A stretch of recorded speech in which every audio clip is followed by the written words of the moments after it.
Chapter 1. As soon as Ningshu opened her eyes, she was slapped in the face. A noisy voice exploded in her ears. "Are you awake? Why did you take so long this time?" Could it be that Miss Ning took things too hard and fell into a deep sleep? However, he died a little too miserably in this life. Look at his torn skin and flesh, it's too ugly. The slap caused Ningshu to hit the back of her head on the 3-life stone. She almost fainted again. In her daze she thought, "Here we go again. How many times have I died? Miss Ning, Miss Ning?" A ghastly white bone claw swayed in front of her eyes as it cried out. "Oh no, don't tell me you've become stupid from all the dying?" Ningshu weakly slapped away the overly lively bone claw and gave him a scary smile. "Dying won't make you stupid. It will only get better and better. Why don't you give it a try?" Dendrobium was a new ghost servant who had only been in office for 100 years. He had only died once. He was frightened by her terrifying joke and shook his head. Ningshu sat up on the 3-life stone. "Do you have any food?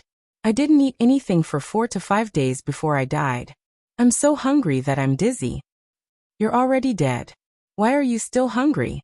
I've never seen a ghost in hell that wants to eat. If you're really hungry here," Dendrobium raised his bony bone claw in front of her. "Why don't you just take a bite or two?" Ningshu pretended to bite him. Dendrobium was so scared that he quickly retracted his arm. This lady even dares to peek at the king of hell when he's bathing. What else is she afraid of? "Don't let me bite you." Ningshu shrugged her shoulders in pity. She bent down and picked a red spider lily and put it into her mouth. "This is the bad thing about being a ghost. There's no taste in your mouth. It tastes terrible." Dendrobium giggled as he followed behind her and continued to chatter. "How did you die this time?" Ningshu stared at the 3-live stone, which was as white as jade and flowing with light. Her face and body were badly mangled, and the bright red color was even more terrifying than the evil ghosts of the 18th level of the underworld. Ningshu herself was shocked. She almost became the first ghost to die, because of her own ugliness. "Ayaya, I'm scared to death. I didn't feel this scary when I was being executed by 1,000 cuts. What a pity for my beautiful face." Fortunately, the 3-live stone emitted a faint light. Accompanied by that light, the thousands of bloody wounds on her body healed at a speed visible to the naked eye. In the end, she returned to being a beautiful woman with picturesque features. She curled her lips into a charming smile. On the side, the old ghosts who had lined up on the bridge of helplessness for more than 10 years all climbed onto the bridge railings and poked their heads out to look. "Who is she? How could she be so beautiful?" "I don't know. I heard the ghost constables call her Miss Ning." The male ghost at the front of the line twisted his head around in boredom. His neck was almost broken when he was pushed aside by a female ghost who was wearing red and green, and had a long tongue. The female ghost dipped her finger into the bloody hole in the chest of a nearby ghost soldier, and used it as rouge for herself. "So it's the legendary Miss Ning of the underworld. Did she die again and come back? Let me think, when I was lining up here, she had only died 4 times. For 5, 6, this is the 6th time, right? 7. Other ghosts, what?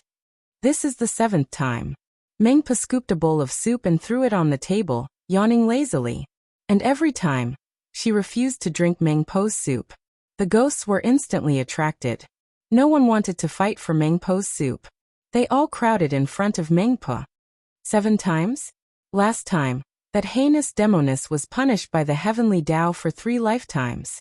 Then how evil must she be to be tortured by the heavenly Tao like this? That's right, that's right. How did she die? Mengpa took out her pipe and knocked it hard on the bridge of helplessness. Then she brought it to her lips. In the 2nd life, she was a peony in that person's courtyard. That person pinched it and stuck it in his beloved's hair. His beloved thought that the flower was too ugly and threw it into a swamp. In the 3rd life, she was a spirit deer. She was killed by an arrow and made into that person's clothes. In the 4th life, she was a dog raised by that person. When there was a famine, she was beaten to death and skinned by that person. The ghosts smacked their lips. That's too tragic. In the 5th life, she was reincarnated as a snow fox. She was bought by that person and served well for several years. The ghosts commented, "That's not bad." It's not bad. Mengpo's lips curled up. She suddenly opened her bloody mouth and bared her fangs, revealing a sinister smile. Then she was skinned alive. Starting from her hind legs, up to her abdomen, ears, eyes, mouth, nose, all the way to the top of her head. She was skinned until she was half dead. Finally, she was given to her beloved to make into a scarf. Ah! The cowardly ghosts hurriedly covered their heads and scurried away. The other ghosts were also frightened to the bone. Not far away, Ningxu rested her chin on her hand and winked at Mengpo. Mengpo retracted her fangs and continued to speak slowly. It wasn't easy for her to be reincarnated as a human in her 7th life. She became a beggar on the roadside, and was taken home by that person to be a servant. However, that person's family rebelled and left her as bait. In the end, she was cut into pieces and executed by 1,000 cuts. Some ghosts were curious. What about the first life? How did she die? Suddenly, they saw a wooden boat slowly approaching from the end of the river of forgetfulness. On the wooden boat, there was a slender figure standing behind a screen. His appearance couldn't be seen clearly. They could only see a purple mark faintly glowing between his eyebrows. His black hair was like jade as it drooped down to his feet. His surroundings carried a supreme nobility and pressure. Behind him, 2 legless ghosts, one black and one white, respectfully floated behind him. The ghosts all lowered their heads and stood properly, not daring to gossip. It seems that the time has come. Ningxu pursed her lips as if she hadn't heard enough. It's a pity that I haven't finished listening. She clapped her hands and jumped down from the 3 live stone. Looking at King Chujiang, who was shrouded in thick fog, she jokingly said, "Your Highness King Chujiang, I owed him 7 lives and have already repaid 6. Now this should be the last time, right? In the future, you don't have to worry about ghosts being bold enough to peek at your sleep." The eyes of the ghosts all lit up. This Miss Ning was indeed not a ghost. Not only did she die brilliantly, she even dared to peek at King Chujiang while he was sleeping. Admirable.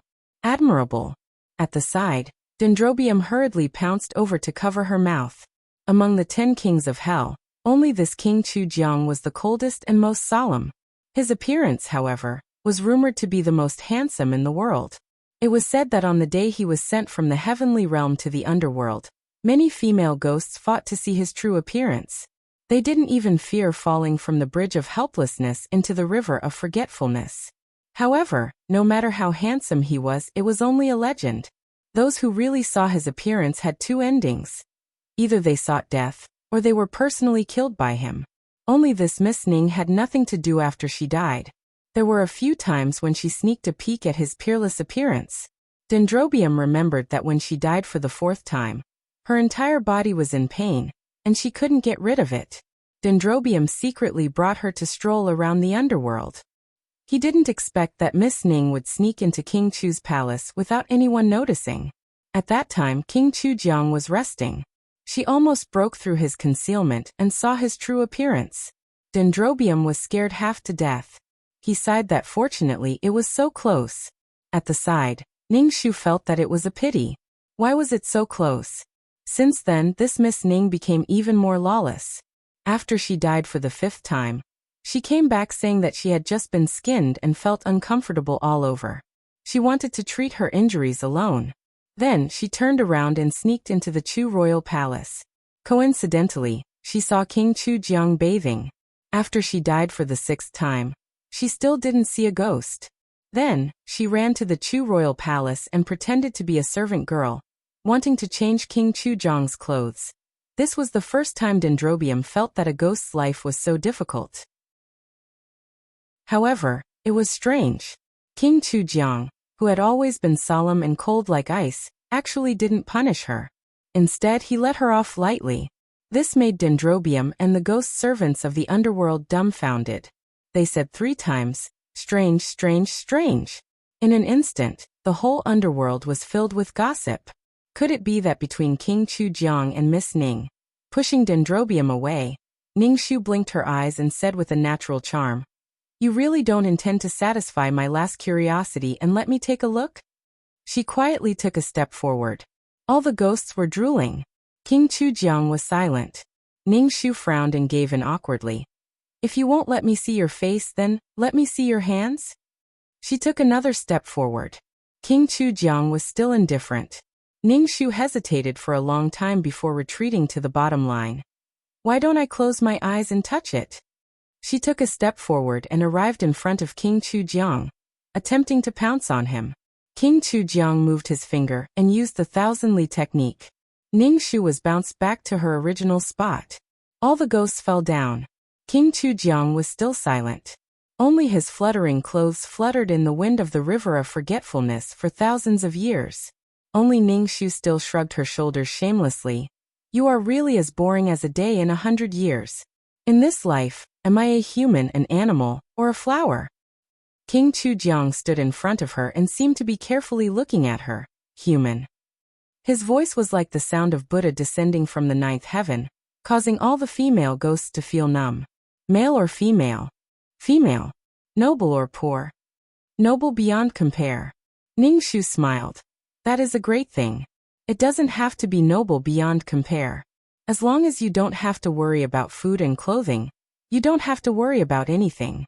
You can just peacefully be a rich and idle person, eating and waiting for death. Just thinking about it makes me impatient. Let's go. She walked halfway and suddenly had the thought of teasing him. That's right, do I have a husband in this life? Is it enough for your highness's handsomeness? Is it enough for your highness's beauty?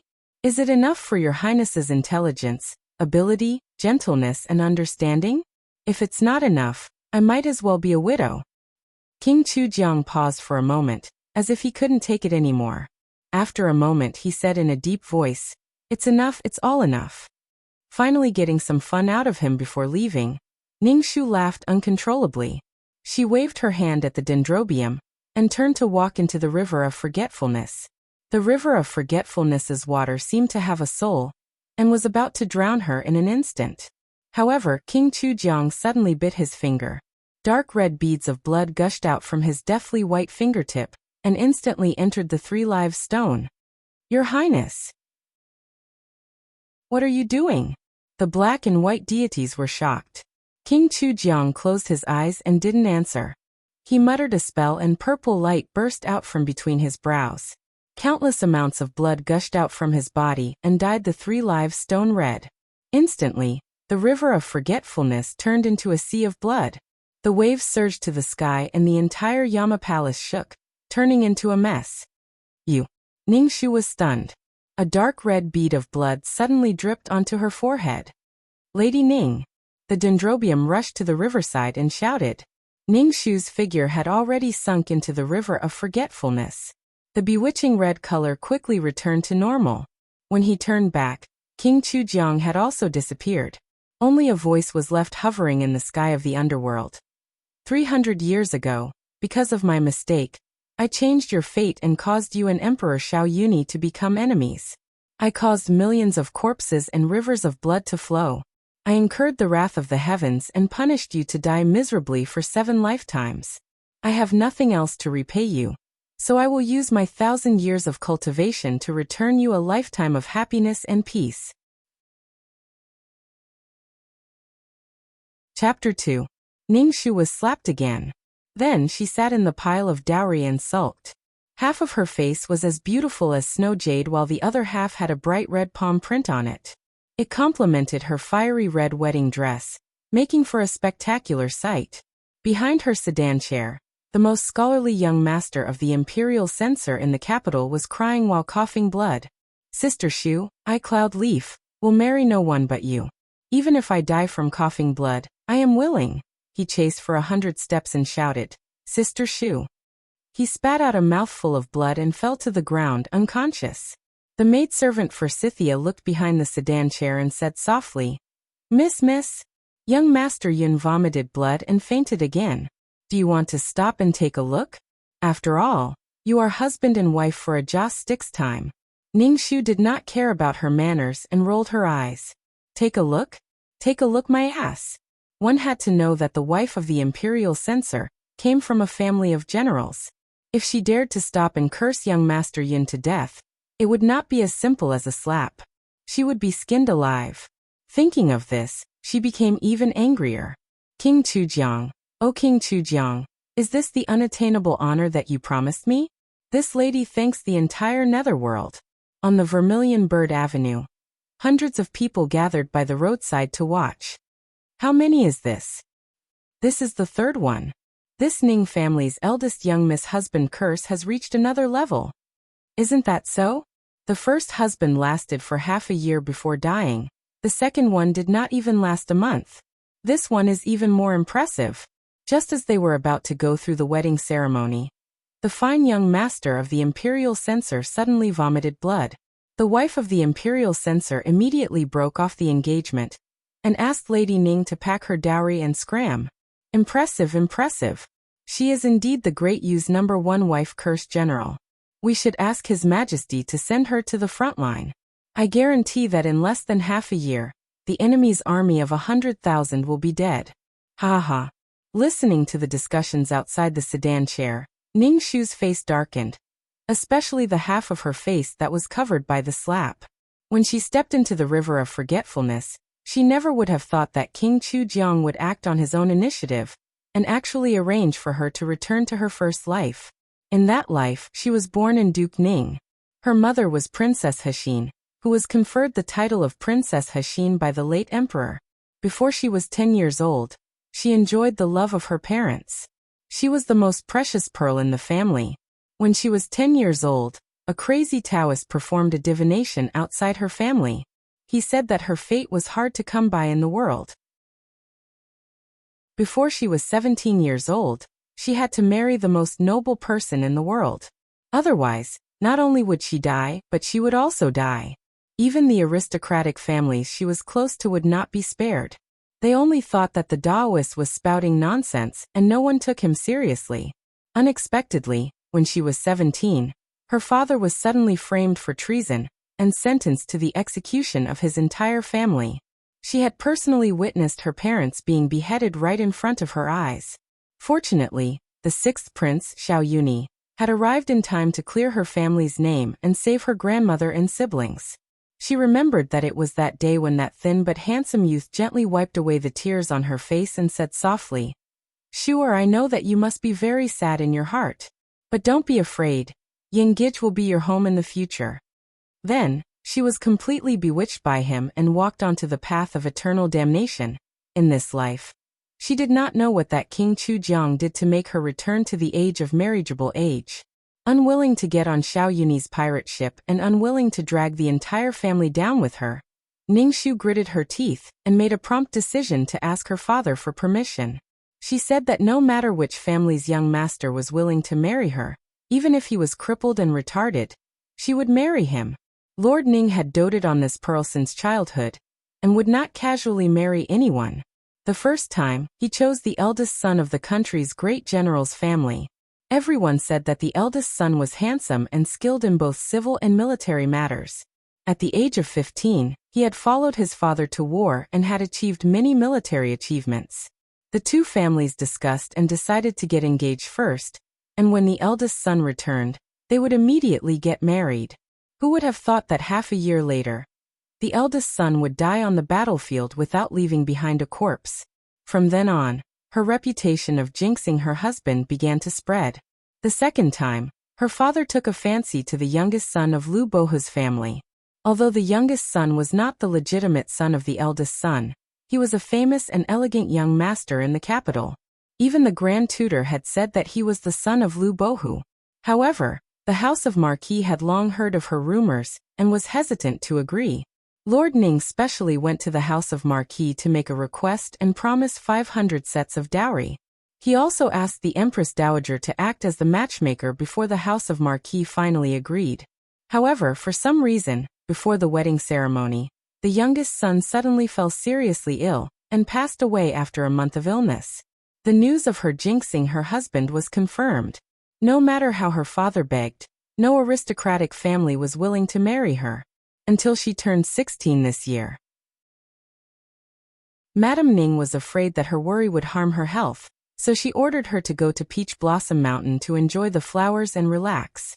Who would have thought that she would coincidentally meet young Master Yun from the House of Censors?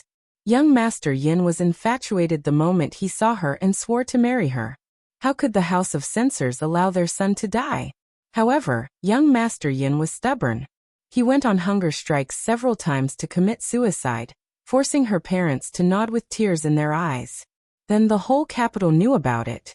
In less than the time it takes to burn a stick of incense, she was slapped and sent home. She also had a new title, Great Yu's first jinxing female general. Duke Ning and Duke Ning's wife saw the bridal sedan being lifted back, and their eyes reddened. They turned around and secretly wiped their tears.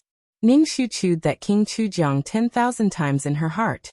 After sorting out her emotions, she smiled and comforted her parents softly. Father, mother, if you don't want to marry, then don't marry. From now on, Shu, or will serve you wholeheartedly. There will be less worries. Ning Diyuan glared. How can you not marry?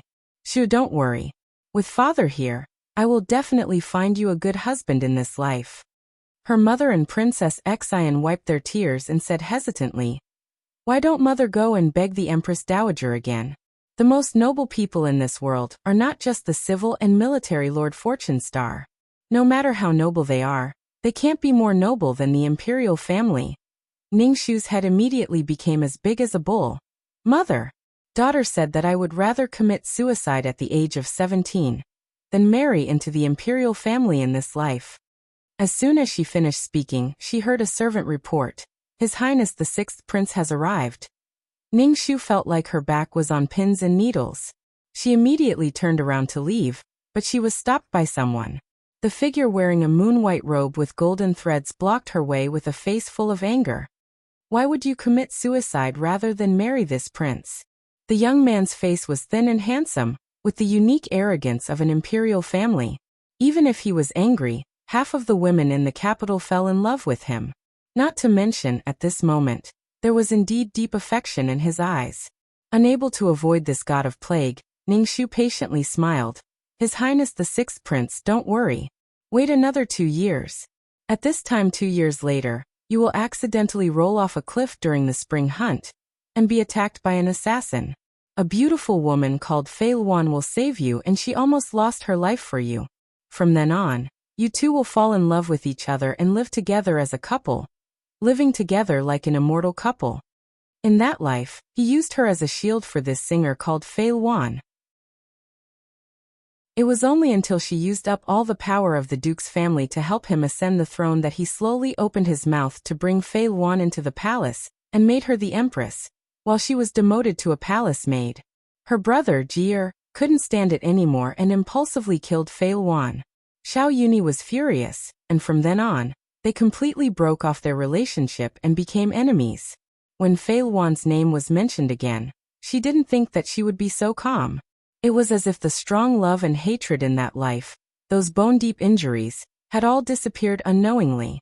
She knew that King Chujiang's intention was to make up for it, but after 300 years, 7 lives of suffering, how could she pretend that those things didn't happen and continue to be on the same level as Xiao Yuni? The best ending for them was for him to walk his path and she to walk her own path, without entanglement in this life. She was trying to persuade him, but Xiao Yuni's expression became uglier. Sure, you don't have to talk nonsense to make me back down. The young prince's heart was higher than the sky. How could he stand being rejected again and again? He clenched his fists, his veins popping, and fiercely said to Ning Shu, whether you're willing to marry or not, I'll go ask father to give an edict now. The wedding will be in a month. I said before, you can only marry me as a concubine in this life. Others are delusional. Don't even think about it. After that, he flicked his sleeves and left. Ning Shu's head was about to explode. Ayaya. How could this damn child be so stupid? As the future emperor, he had the temper of a child who didn't follow his wishes. This great Yu was doomed. Chapter 3. When the 500 sets of red satin dowries were carried out this morning, the joy and anticipation on her parents' faces was equal to the sadness and anxiety they felt now. Ning Shu used all her strength to coax them and send them back to the courtyard to rest. Forsythia quickly went forward to help remove the extremely heavy phoenix coronet on Ning Shu's head. She helped Ning Shu to the dressing table and carefully combed Ningshu's long hair in front of the bronze mirror.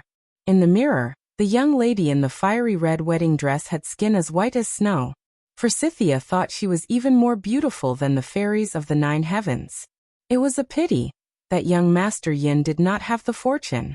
She hesitated for a long time and could not help but say, "Young miss, this servant does not understand."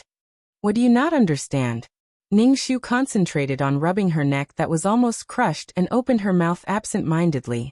His Highness the 6th Prince's appearance is one of the best in the entire Great Yu Empire. Many young ladies in the capital are eagerly looking at him. Although he is not a legitimate prince, he has always been raised by the Empress. His future is indescribable and His Highness has always been so attentive to you. Even this servant can see that kind of intention. Why don't you like it? Forsythia said and muttered softly. Let's not talk about others. That one from the first branch has always been staring at His Highness the 6th Prince, as if she can't wait to pounce on him. She was talking about second young Miss Ningwan. Since childhood, she liked to snatch things from Ningshu. When she grew up, she even wanted to snatch men. Forsythia served by Ningshu's side since she was young and naturally sided with Ningshu wholeheartedly. Therefore, she could not bear to see Ningshu pretending to be pitiful when she was obviously jealous. Ningshu suddenly smiled. She was born extremely beautiful.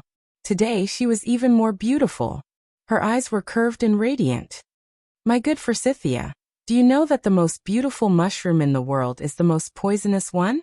If you accidentally took the first bite of this mushroom, it was an unintentional mistake.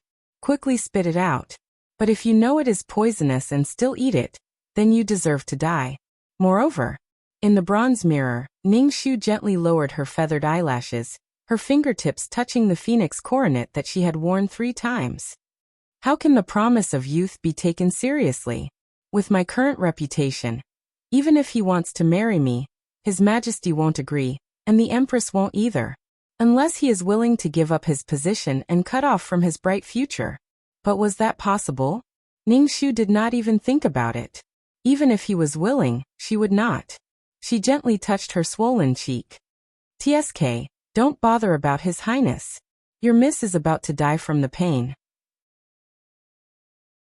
Miss Ning of Yin of Ning, Yin of Ning of Young of Ning of Ning, young miss, the servant's young misses. Forsythia picked up her skirt and hurried out. Ningshu dismissed her attendants and sat in front of the dressing table. She took out a small whistle from the deepest part of the dressing box and blew it softly. A moment later, the small window made a slight noise, and a black figure quietly appeared in the room. The person who came was a woman dressed in tight clothes. Her name was Zigue, and she was a secret guard that her father had sent to her. She looked to be about 17 or 18 years old, and her movements were nimble. She was as cold and elegant as a bamboo after the rain. Zigue knelt on one knee and said guiltily. This subordinate was negligent and did not stop Madame Yin at the imperial censor manner, causing her to injure Mississippi Miss. Please punish me. Ningshu chuckled and stopped her. It doesn't matter. It happened so suddenly. It's not your fault. Moreover, if I hadn't received that slap from Madame Yin at that time to appease her anger, I'm afraid there would have been no end to it. Zigue, I have something more important for you to do. Miss, please give me your orders. Ningshu said softly. Go guard the Yin Manor for me. Secretly find out everything about the manor's situation. Zigue frowned and pondered. Miss, are you suspecting that there's a problem with young Master Yin's illness? Whether there's a problem or not, we'll only know after investigating, Ningshu said indifferently. In those long 7 reincarnations, there wasn't a moment that she didn't think about how her father, Ning Diyuan, had always won the emperor's heart and was entrusted with an important task by His Majesty. That trust was accumulated over decades, so how could it collapse overnight like a sand castle, and end up with the execution of the entire family? Even if it was fate, it still needed someone to do it. Someone must have secretly framed him. In that lifetime, she didn't find out the truth until her death. Because of this, she couldn't calm down for 100 years. Now that she was reborn, the hand behind the scenes was like a ghost that she couldn't shake off. It reached out to her once again, and 3 of her husbands met with misfortune in succession. The first one, young General Song, was an armored man who gambled with his life, so when she heard the news of him dying on the battlefield, she only felt that it was fate at that time and didn't think much about it.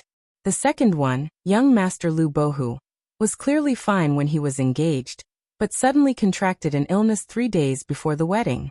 There was no cure and he passed away in less than a month. She had a suspicion in her heart, but everyone in the Duke's manor saw her as an enemy and didn't let her get close. Until the third time, she saw Cloudleaf coming over to hold her hand with a smile after the wedding ceremony, but suddenly her expression changed abruptly, and she bent over to spit out a mouthful of blood.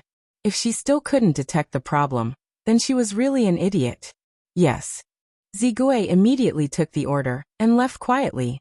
Behind her, Ningshu's face was as beautiful as fire under her bright red wedding dress, but her eyes were calm and unusually determined. In that lifetime, she saw with her own eyes the 372 people in the Duke's manor being beheaded in front of her. Her surviving brother, Ji-er, also died in the water prison before he was 14 years old, because of her dispute with Xiao Yuni a few years later. Thinking of his young body soaking quietly in the water prison, his body swollen, Ningshu's heart was filled with sorrow. Since King Chujiang had given her another chance, then this time, she would never allow the tragedy to repeat itself. She didn't ask for much. Even if she had to use up her last drop of blood, she would protect the health of her loved ones. Ningshu changed out of her bright red wedding dress and was about to go and see Ji, or when she saw Forsythia suddenly running back in a panic, dropping the ice in her hands. The housekeeper, Mrs. Liu, scolded her softly. "You silly girl, what are you doing in such a panic? Be careful not to scare Mississippi." Ningshu laughed and opened the door to go out. "Mrs. Liu, do you think I'm a porcelain doll? How can I be so easily frightened? Forsythia, if there's anything, come and tell me."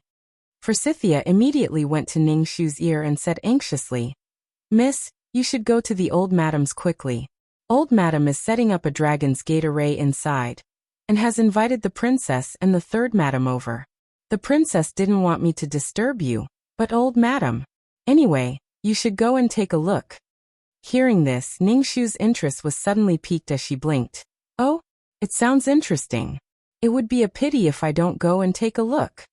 In the banquet room of the old madam's courtyard, the maids came out with their heads lowered after serving the tea, no one daring to make a sound. The room was quiet. The old madam, Mrs. Yang, picked up a handkerchief and wiped the tears that didn't exist at the corner of her eyes. She lamented, "My poor Shu'er, such a clever child, born like a jade. I only hate that she wasn't born in my womb. I've always treated her like the apple of my eye. How could she have such a fate?" The old madam leaned on the couch and had a bad headache. Mrs. Zhang, who was behind her, anxiously rubbed her head. Princess He Xian sat across from Mrs. Yang. Not long ago, she was comforted by Ningshu to stop crying, but now Mrs. Yang's eyes were red again. Mrs. Yang saw this and sneered in her heart. She continued to sigh. "Originally, when the Taoist priest gave Shu'er a fate, I didn't believe it at all. Shu'er is the pearl of everyone's palm in our house. How could she jinx the 9 generations? But old madam, look, after marrying 3 times in a row, her husband didn't die a good death, but he was half dead. People have no choice but to believe it. She's almost 17, and there's less than half a year left before the Taoist priest's deadline. Old madam, what do you think should be done?" The old duke had 3 sons and 2 daughters. The 2 young ladies had already been married. Now in the house there were the first master Ning De Huai, the second master Ning De Yuan, and Ning De Qing. Ning De Huai and Ning De Yuan were both legitimate children. However, when Ning De Yuan was young, he accidentally met with an accident. Ning De Huai broke his leg to save him. According to the ancestral law, those with an incomplete body couldn't inherit the title. Therefore, after the old duke died, the second master Ning De Yuan was able to inherit the title. Because of this, whether it was the old madam or Ning De Yuan, they all felt guilty towards the first master. They tolerated a lot of things, but it raised the first master Yang's domineering temperament. Princess He Xian's face turned pale, and she tightly twisted the handkerchief in her hand. "Sister-in-law, what do you mean?" Mrs. Yang sighed and said with difficulty, "I think, The only thing we can do now is to send Shu, or to Xiaishi Nunnery. I believe that under the protection of the Buddha's Guanyin Buddha, it will accumulate over time to wash away the ominous aura on Shuer's body. Princess, don't worry. I'm very familiar with Huijing Shirtai in the nunnery. I won't let Shuer be wrong there. Absolutely not. Princess He Xian took a deep breath and immediately stood up. Her hand on the corner of the table was trembling. My Shuer is only 16 years old. Once she enters that kind of place, her life will be ruined. Mrs. Yang pretended to be surprised and said, now the whole capital has spread.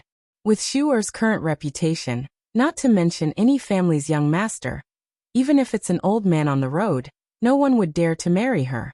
Is it possible that we really keep her in the house and wait for her to kill all 400 people in the house? I'm not afraid, but the old madam is old and weak. Does Princess want to be the first one to kill the old madam? Chapter 4.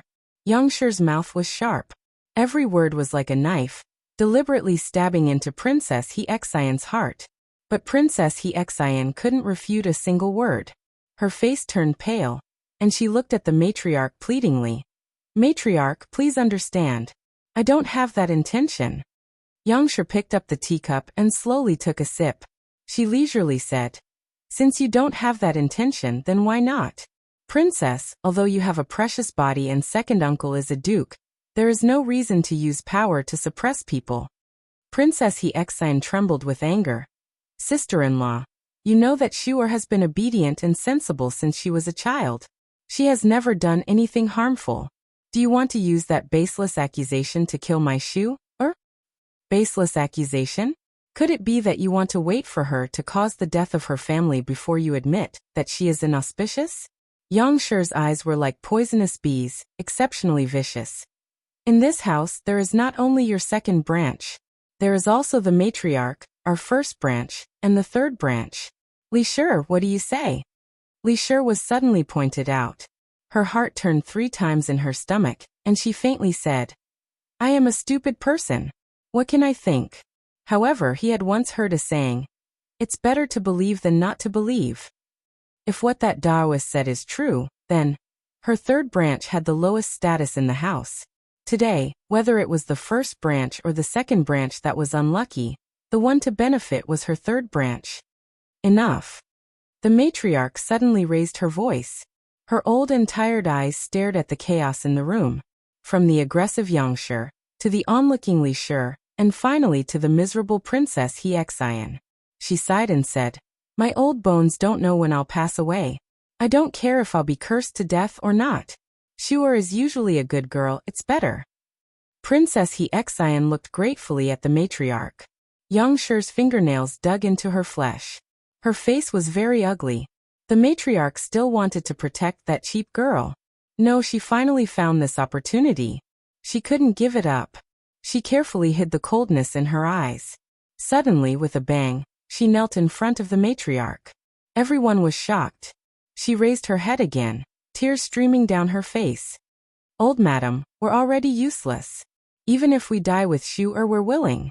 But you can't ignore the younger generation in the family. They are the future of our public house. If anything happens to them, our ancestors' 100 years of foundation will be destroyed in a day. The matriarch's voice suddenly stopped. Her fingers trembled. It was as if Yongsher had blocked her throat, and she couldn't say another word. She did indeed like little Shu from the bottom of her heart, but the words ancestral foundation were like 4 enormous rocks that suddenly smashed down at her, smashing her to the point she was unable to resist at all. So even if she wanted to protect little Shu, what could she do? Old lady. But the old lady hesitated for a long time, so long that He Xian's breathing stopped. However, the old lady slowly closed her eyes and turned her face away. He Xian's heart fell to the bottom of the valley. Her body swayed, and she almost fell to the ground. Madame Yang quietly curled her lips, her eyes filled with ruthlessness. If Ningxu doesn't get rid of her, how can I stand out? He Xian, obediently accept it. Today, I've seized the opportunity, so I won't let it go. Even if you're a princess, so what? Your daughter's appearance is stunning, so what? In the past, you stole my position as the head of the household. Today, I'll see how you and your daughter die. Come, quickly go and invite the eldest young lady here. The carriage outside the Fu has already been prepared. There's no need to pack anything. Xiaixi Nunnery has everything, so the eldest young lady won't be wronged. Yes. Madame Yang gave the order. Her trusted subordinates immediately obeyed. I won't allow it. Xian didn't care about anything else. She immediately rushed out with her maidservants. Sure, immediately invite the master here. But before she could step out of the door, she was blocked at the door. It was obvious that they were prepared. Madame Yang took out a handkerchief and gently wiped the dust on her knees. She got up and walked in front of Xian. Her smile was particularly dazzling. Princess, in the end, this is a matter of the inner residence. The masters in front are very busy, so there's no need to disturb them. Since the matriarch has already agreed, it's not up to you to not allow it. Come, the princess's body has always been weak. How can you let the princess stand for so long? Are your eyes blind? Hurry up and bring the princess back, so that she can rest.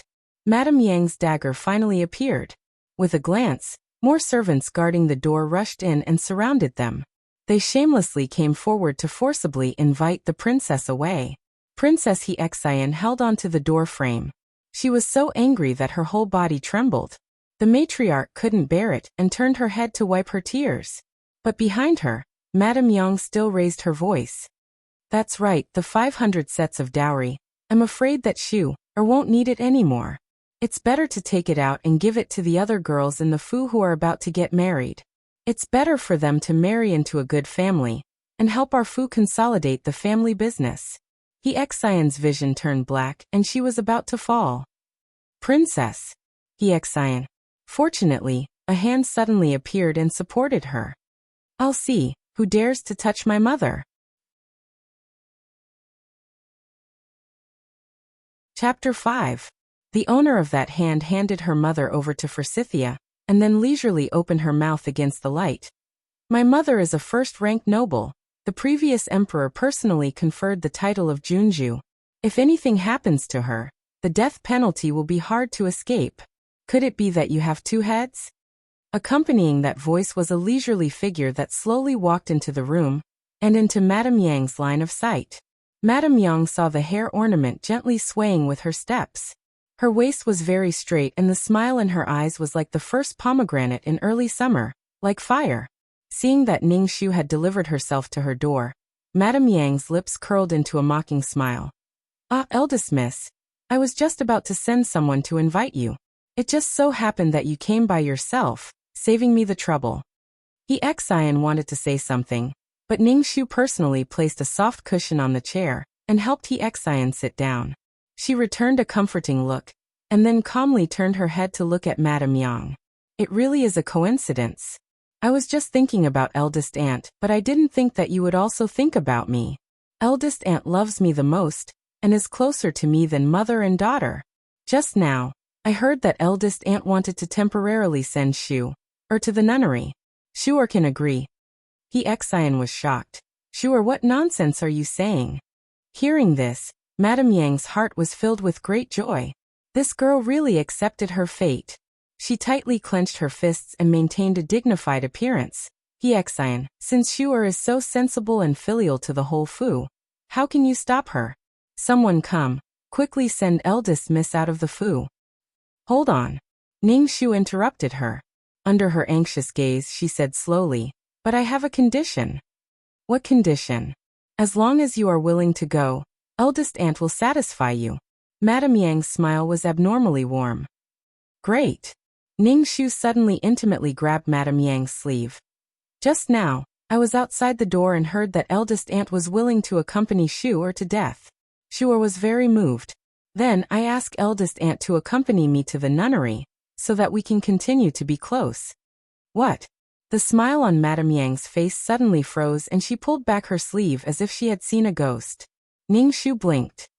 Auntie, you promised me just now. Why are you going back on your word now? Could it be that your righteous words just now were to coax Shu and grandmother? This time, it was Madame Yang's turn to be choked. She looked at the matriarch in panic. She did want to punish Ning Shu, so that she would never be able to step into the house of Duke for the rest of her life. However, that did not mean that she was willing to put herself in danger. But if she refused, then what she said in front of the old lady just now would be a slap to her own face. When did this girl become so sharp-tongued? Just as Yongshur was panicking, a slender and graceful figure slowly walked in. Eldest sister, it's not like you don't know, my mother's health hasn't been very good in recent years. Even if she wants to accompany you, she doesn't have the strength. I believe that big sister has always been benevolent and respectful, and you would definitely be unwilling to let your elders suffer, right? The person who came was dressed in pink and green. She was as delicate as a willow, and her voice was gentle and considerate. Who else could it be but second Miss Ningguan? When she met Ningguan's eyes, Madame Yang immediately let out a sigh of relief. Her daughter's wits were still better. With one sentence she blocked Ning Shu's way. If Ning Shu still insisted on her accompanying her, then she was not looking at the big picture, and was disrespectful to her elders. Ning Shu nodded, as if she felt that it was quite reasonable. That's true. Eldest aunt is old and can't bear the hardships in the nunnery. If something happens to her in the bitter cold mountain temple, my heart will ache. She turned her head and looked at Ningguan. Waner will also feel heartache, right? Ningguan softly said. As a daughter, it's natural. Ning Shu clapped her hands and praised. Waner is really considerate and filial. Big sister is overpraising Waner doesn't dare to accept. Ningguan hurriedly and shyly bowed. Then what should I do? Ning Shu frowned and thought for a long time, as if she was extremely distressed. On the side, Ningguan's lips quietly curled up. Big sister, don't blame me today. You can only blame yourself, who asked His Highness the Sixth Prince to only have his eyes on you. Then I can only destroy you. Just as Ningguan was feeling proud, Ning Shu's eyes suddenly turned, and she affectionately held her hand. Since eldest aunt can't go, second sister can go instead. Thinking about it, second sister is so filial, you must be happy. Moreover, you and I have been harmonious since we were young and are as close as one person. In the future, we will definitely be able to help each other. Grandmother, let's do it this way. Servants, quickly prepare the carriage. My sister and I will set off now. As she spoke, she pulled Ningguan and hurriedly walked out. As if she couldn't wait to live in the nunnery immediately. What? In an instant, Ningguan was stunned, the old madam was shocked, Madame Yang was dumbfounded, and everyone was stunned.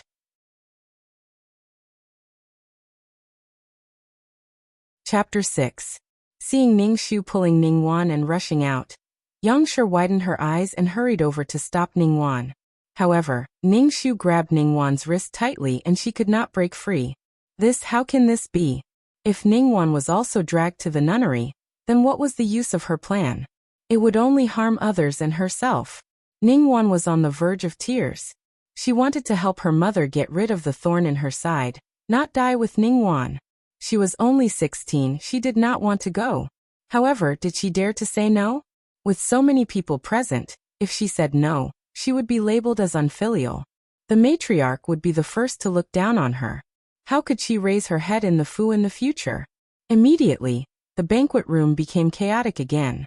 However, this time it was not He Xian who stopped her, but Yongshur. Good Shu, quickly let go of Waner. She can't go. Ning Shu was puzzled. Why? Second sister is being filial for first aunt. The Buddhas and Bodhisattvas will be moved by this, and will bless second sister to live a long life. Yongshur's face was as colorful as ink. She screamed in her heart. If I'm locked up in the nunnery forever, how can I live a long life? That's simply torture. However, her mouth seemed to be gagged and she could not say a word. It seems that first aunt has agreed. That's great. For Scythia, go and invite everyone in the Fu. It's best if you invite all the families nearby to send me and second sister off. Let them know that first aunt has taught well and second sister is a filial girl. She is willing to go to the nunnery to accompany me to pray for the Fu. She can be a role model for everyone. Ning Shu was full of joy and did not seem to be faking it. Yanji received the order and immediately called out loudly with a few maids. Seeing that more and more people were gathering in the Fu, Yongshur felt dizzy. Those who lived on this street were either high-ranking officials or nobles. If everyone knew, then she would have to go even if she did not want to. In a moment of desperation, she immediately grabbed Ningshu and said anxiously, "Because you don't have to go in a hurry." Every word he said was like a punch to his heart. But in this situation, if he didn't relent, he didn't know how much trouble Ningshu would cause this time. Wan'er was her treasure. She would not allow her daughter to be Ningwan's scapegoat. Ningshu was put in a difficult position. She frowned and said, "But if I stay in the Fu, what if I bring bad luck to grandmother and the elders?" Madame Yang's smile was extremely stiff. "No, you won't. You're not 17 yet. There are still 6 months left before the deadline that Taoist Li mentioned." Ningshu still didn't let go. She lowered her head and muttered softly, "Then what if in these 6 months, the younger siblings in the Fu fall ill?" Shu'er was still young and could not bear the crime of destroying the foundation of her ancestors. "Auntie, please let us go." Seeing that she still wanted to leave, Madame Yang's vision turned black. Her teeth almost broke from clenching, but she still had to bite the bullet and swallow the blood into her stomach. "If something happens in the Fu, it won't be your fault. So it's like this."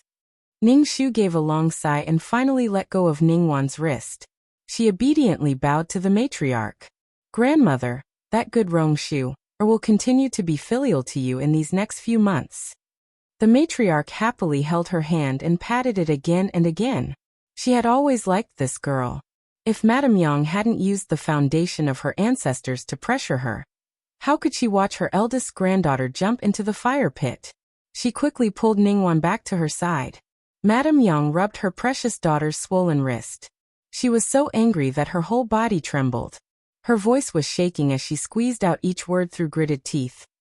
"Eldest miss, in these next few months, feel free to rest well in the Fu. However, when your 17th birthday arrives, if you're still not married off, at that time don't blame Auntie. Go to the ancestral hall."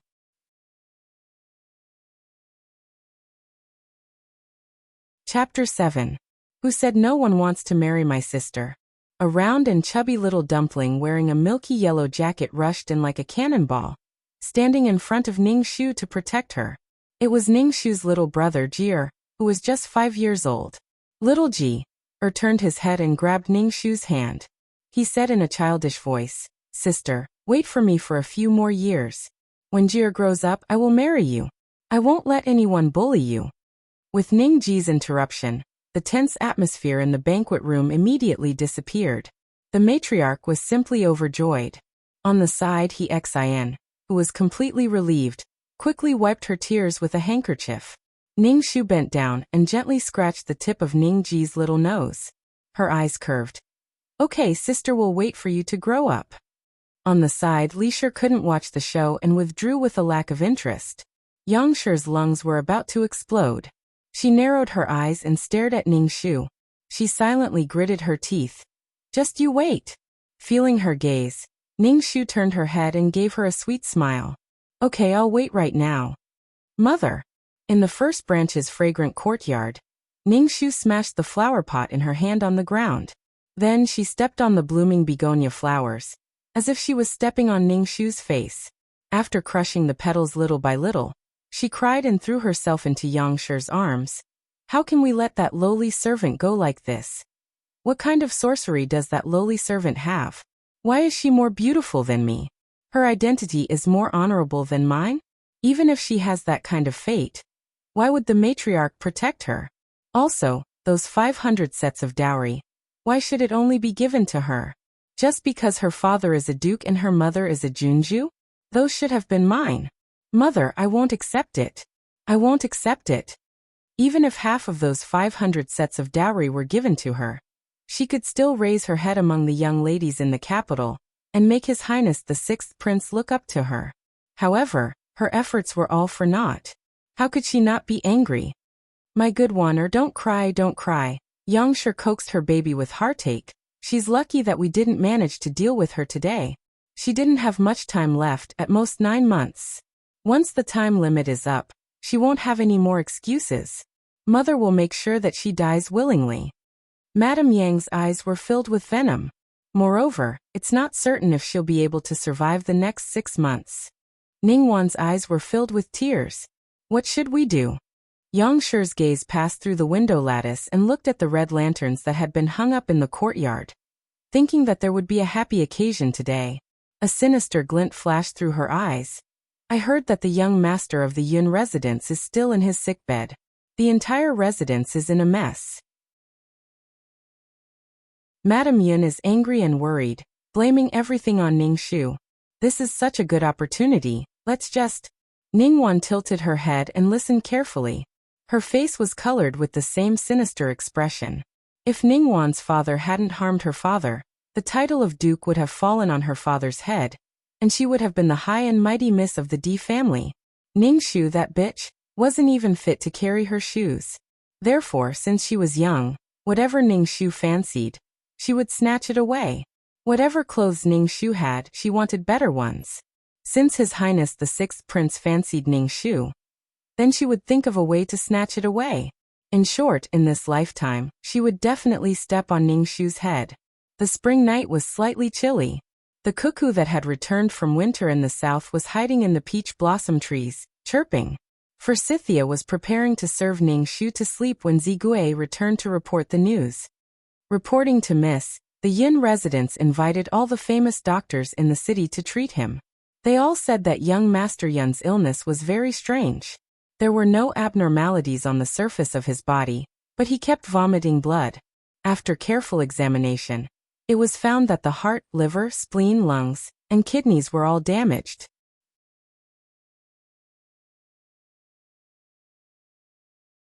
Chapter 8.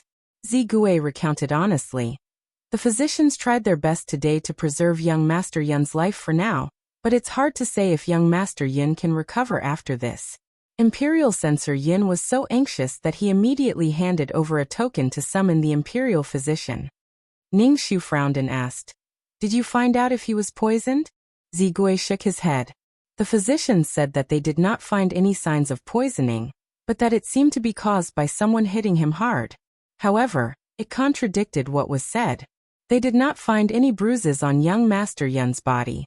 Imperial Censor Yin repeatedly asked all the servants around young Master Yin if he had fought with anyone recently, but all of them shook their heads and denied it. Were there any other abnormalities? Zigui lowered his head and recalled carefully before shaking his head. Under the yellowish candlelight, Ningxu dabbed water as ink and slowly wrote the complicated thoughts in her mind on the table. The night air was cool, gently drying the water stains on the table. Ningxu was in no hurry as she continued writing after dabbing the water. Beside her, Zigui wanted to say something but hesitated. He could not help but speak up. "Miss, the whole city is now saying that you cursed young Master Yin." The storyteller at Parting Cloud and made this into a story and spread it widely. This subordinate will teach those who started the rumor a lesson tomorrow. I will not let them tarnish your reputation again. Forsythia was furious when she heard that. "I'll go with you. Wait for me to tear apart those fabricated mouths." Young Master Yun's illness was not poisoned by her mistress, nor was she the one who injured him. It was foolish to pin a crime on someone based on a few rumors. Ningxu pondered and chuckled. "With the strength of the two of you, you won't be able to stop 10,000 idle mouths. Instead, you'll be used as an excuse to attack us again, which will fulfill some people's wishes. Since that's the case, there's no need to be calculative with them. The innocent will know that they are innocent. Moreover, I have thick skin. Will this bit of spittle hurt a piece of flesh on my body? There's no need to bother. Zigui, continue to guard the residence of Yun. Report to me immediately if there's any new news." Zigui accepted the order and left. Forsythia pouted angrily while making the bed for Ningxu. She didn't disturb Ningxu's thoughts. She looked at the handwritten handwriting and studied it carefully. It looked like poison, but it wasn't poison. It looked like injury, but it wasn't injury. There wasn't a trace of bruise on the surface, but all of his internal organs were damaged. All of his internal organs were injured, but he didn't notice it at all. This was simply the biggest contradiction. Cloud Leaf was obsessed with poetry and essays. Basically, he did not go out of the residence of Yun. The people he befriended were all scholars in the literary world. Furthermore, he was modest and did not make enemies. In the past month he had been busy preparing for the wedding. He was either busy in the mansion or going in and out of the wedding shops in Shi City with his manservant. He didn't even have time to attend his friends' gatherings. If he was injured, where did this injury come from? But if he was poisoned, then the poison was so potent that no one could detect it. It must be a strange poison. The person who poisoned him had put in a lot of effort. Was the poison targeting the cloud leaf or her? At this moment, the night wind suddenly blew. The peach blossom tree in the middle of the courtyard outside the window made a rustling sound. The newly bloomed peach blossom petals left the receptacle and were swept into the small window by the wind. Ningxu subconsciously reached out and grabbed a petal. There were more petals falling on the wet table. Ningxu suddenly stood up. The moonlight that was like water reflected into her pair of jade eyes, making her eyes look clear and beautiful. Perhaps, we need to take some time to visit my second husband who died early. Forsythia opened her mouth wide. Ah.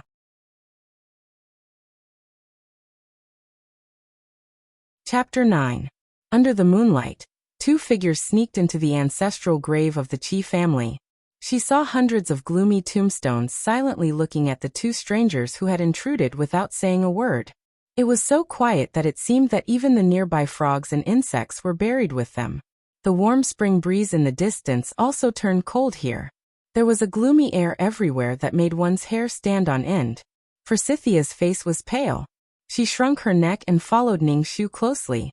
She did not dare to look around, afraid that the ancestors of the Qi family would suddenly jump out of the tombstones and choke her. Ningxu walked leisurely as if she was strolling in a garden. She nimbly passed through the rows of gloomy tombstones and carefully looked for traces of the elegant second husband. What are you afraid of?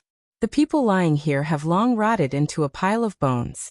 Even if there are any left, there are only ghosts floating here. Ghosts are not as scary as people. Really? Forsythia swallowed hard and desperately tried to gather her courage. How can it be fake? Ningxu mischievously said. Some ghosts have terrible faces, broken hands, missing heads and bleeding stomachs, but their hearts are very simple. They don't often eat people. Even if they do, they will eat the one in the crowd who is the most afraid and screams the loudest. Ah! Forsythia was so scared that she was about to scream.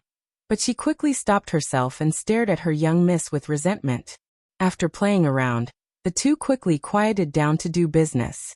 After about half an hour, Ningxu stopped in front of a tombstone. The tombstone of the 26th generation of the Qi family, the second son of the first wife, Huai Jin. This was it. Ningxu's eyes lit up. Bring the tools and dig. Are we really going to dig? How can it be fake? It's not easy to come to see second husband, so we have to meet him face to face. It's not rude. Moreover, some things could not be seen without personally examining it. Forsythia made up her mind. She covered her mouth and nose with her handkerchief and started digging the grave with Ningxu. Because it was a new grave, the soil was not tight. In less than an hour, they found the coffin. As soon as she opened it, the smell was extremely pungent. Even through the thick handkerchief, she almost fainted from the smell. However, she saw that Ningxu didn't care and bent down to check the body. Second husband, I'm sorry to offend you. The corpse was 7 feet and 5 inches tall. Its limbs were long and slender, and its bones were intact. However, the corpse had long decayed and was emitting a thick stench. The brocade robe wrapped around the corpse was also slightly tattered, and it tore with a single tug. His skin was purplish-black and clung tightly to his bones. His hair had all fallen off, and his once handsome and elegant face was no longer as charming as before. Ningxu sighed in her heart. She ordered Forsythia to bring the silver needles over. She pricked his mouth and nose, and the needles worked as usual. He then examined his neck and internal organs, but the silver needles still did not turn black. There were no wounds on the corpse either. Forsythia, help me flip him over. Both of them used their strength to flip him over, and the results were the same. Dagger. Ningxu took it and cut open his stomach. She found that his heart, liver, spleen, lungs, and kidneys were all shattered. Forsythia gasped. It's the same as young Master Yun. Ningshu frowned and checked inch by inch from his skull down. With the help of the hazy moonlight, she could vaguely see that there seemed to be a darker patch on the side of his neck, but she couldn't make out its shape. Ningshu was about to take a closer look when she suddenly heard a commotion coming from afar. Forsythia, quickly close the coffin and hide. However, the sound was getting closer and closer. Ningshu immediately said, "It's too late. Take away a few of the burial items. We'll hide." Both of them immediately put away all their tools and tidied up Qi Huaijin's corpse. They hid behind a thick locust tree and kept quiet. Creak, creak, creak. The even sound of the wheels was especially clear in the night. Through the thick branches, Ningshu saw a carriage parked not far away. The interior of the carriage was luxuriously decorated. The coachman was a young man who was not even 20 years old. He was tall and handsome. He jumped off the carriage nimbly, then turned around respectfully. He bowed and extended his arm towards the carriage. "Sir, please slow down." A hand reached out from inside the carriage, lifting the curtain.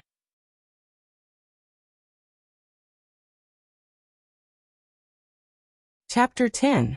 It was a pair of beautiful hands. They were not soft and beautiful like a woman's, but a man's. They were slender and white, and seemed to be whiter than the moonlight. Looking at those hands, one would know what the word precious meant. The owner of the hands held the young man's arm and slowly walked down the carriage. Only then did she see the man's body clearly. It was almost April, but he was still wearing a cloak as if he was afraid of the cold. A fox fur coat was wrapped around his neck, revealing only his beautiful chin. Because of an old illness, his lips were very light pink. Above that was a high nose bridge, but his eyes were covered with a black silk ribbon. The black silk ribbon, black cloak, and even the fox fur coat around his neck were black, which made his skin look even paler. He was very tall, even taller than the young man next to him. Forsythia had never seen such a good-looking person. She was stunned. Ningshu could not help but be stunned for a moment. The next moment she was surprised.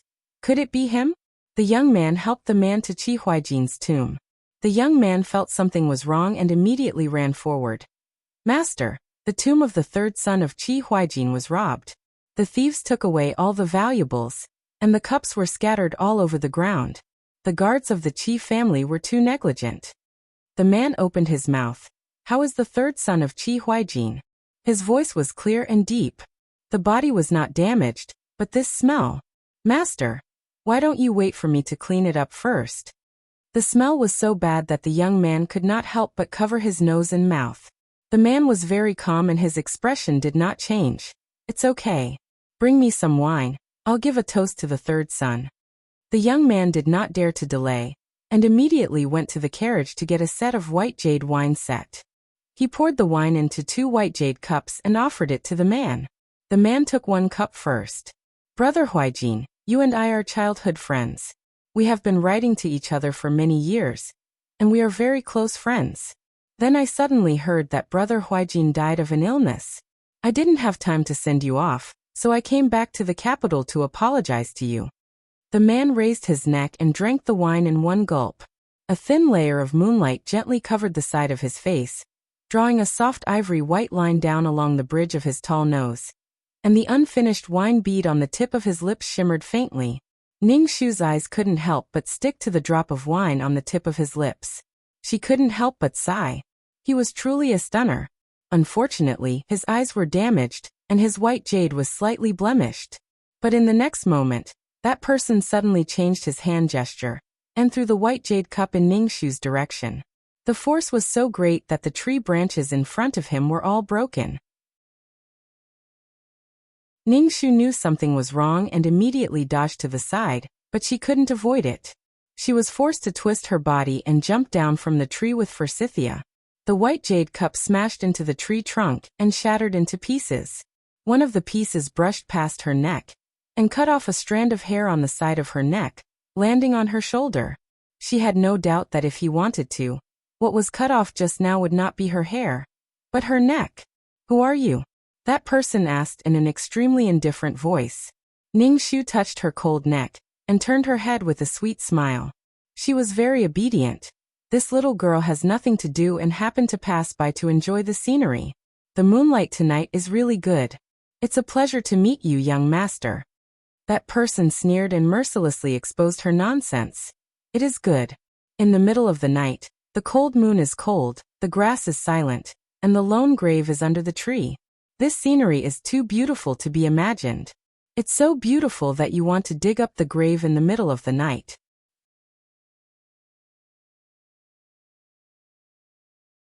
Chapter 11. After being mocked, Ningxu did not blush at all. Young master, you may not know this, but the person lying in this tomb is my daughter's husband. I haven't seen him for a long time, and it's lonely in the middle of the night. I miss him very much. I thought that my husband would miss me too, so I specially invited him out to meet me.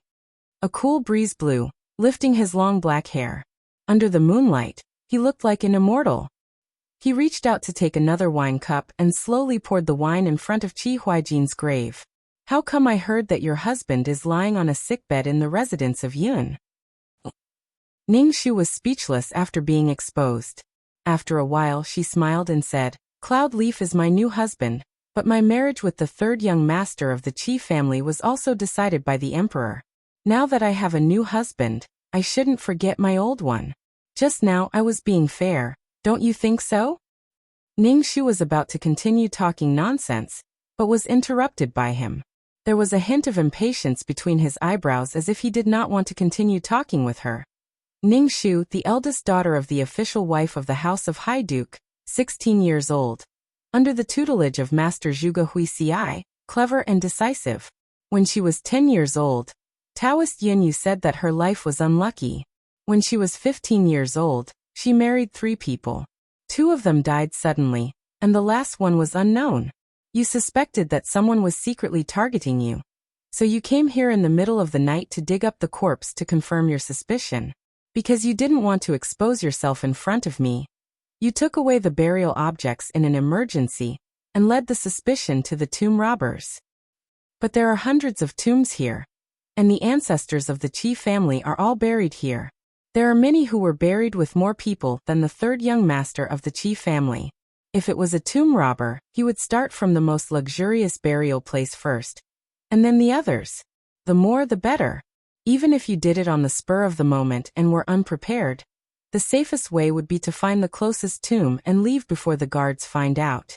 But the place where the third young master of the Qi family was buried. The man did not bother to continue, and a deep sneer appeared on his lips. You think you are smart. He was blind, but at this moment, Ningxu felt embarrassed as if she was naked in front of him. It was as if her every secret and thought had been seen through by him. No, it shouldn't be just her. He might even be in control of the entire capital. Ningxu's shock lasted only for a moment. She quickly calmed down and smiled. Young master, you're extremely intelligent. My daughter admires you greatly. It's just that I'm very curious. Why didn't you come to pay your respects to third young master Qi during the day? Instead, you chose to visit in the dead of night when there's no one around. Could it be that you also have some unspeakable secret like me? Heir of Xiahou. She spat out the last 4 words word by word from her bright red lips. In her previous life, Ningxu had never seen his real face, but today, she knew that there was no one else but Xiahou Qing in front of her. Because in this huge capital, there were so many noble people, but there was no one whose temperament could make her so amazed. It was extremely gorgeous, but also extremely distant, like a swimming dragon breaking through the Milky Way, sprinkling golden waves all over the sky. It was also like the first snow lying on a green branch, a piece of snow slowly falling down. You immediately reached out to catch it, but when you opened your palm, you couldn't see anything. You knew that you couldn't catch anything, but you couldn't help but desperately chase after it. Even the Empress praised him when she saw him for the first time. When you see Xiahou Qing, the world pales in comparison. She remembered that in her previous life he died at the age of 24. Before he died, he stayed in Yunzhou in the southwest and did not set foot in the capital. Could it be that because of her rebirth, many things had changed subtly in the unseen world? The corners of Xiahou Qing's calm lips finally curled up. The first thing that could be called a smile tonight was shockingly beautiful. But it was cold. So, you have seen through my identity. I can only ask you to die.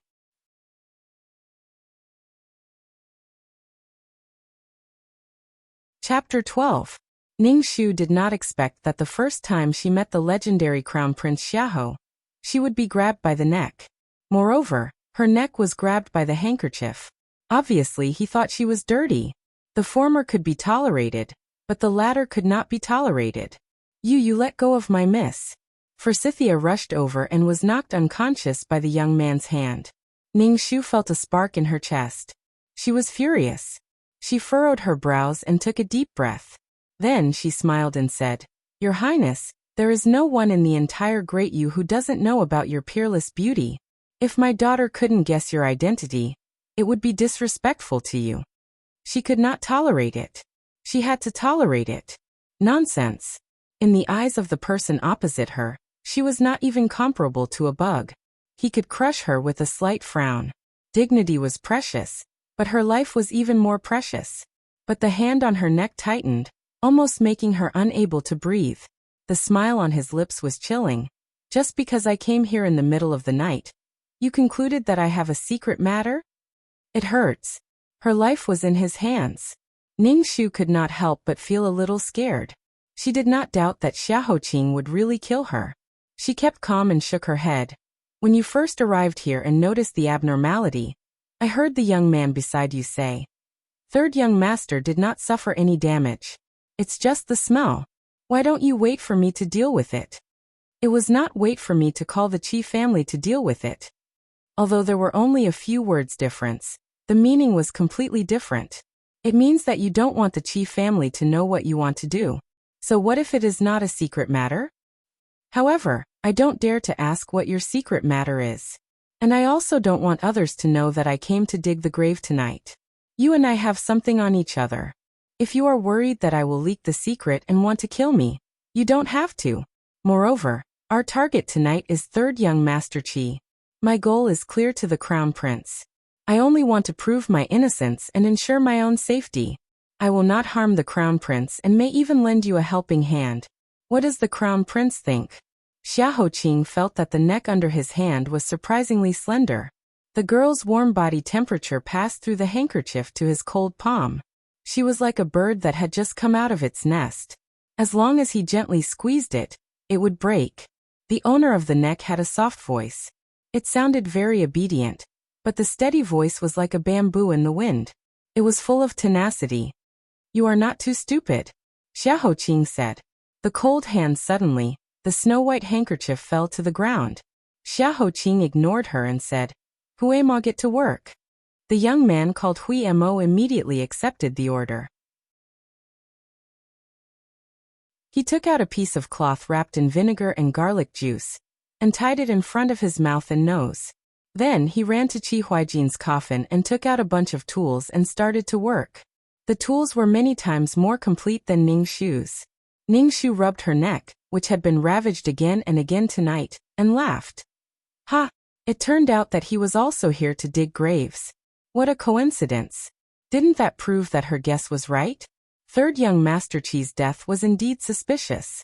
Huiyamo was very fast. Apparently he was experienced in this field. In less than half an hour he had finished the inspection. He nailed the coffin and even covered the soil. Then he ran back to Xiahou Qing and whispered a few words to him respectfully. His expression was very serious. With his back to the moonlight, Xiahou Qing seemed to be touched, but his face was immersed in the darkness. He couldn't see anything clearly. Let's go. Huiyamo took the order, bowed again and helped Xiahou Qing back to the carriage, ready to leave. Obviously, he was not going to care about Ning Shu and the others. However, Forsythia was still unconscious because of the young man named Huiyamo Ha. Did he want her to carry a living person back to the mansion? Ning Shu narrowed her eyes and stood in front of the carriage. She sighed. It seems that you are not going to be responsible for me.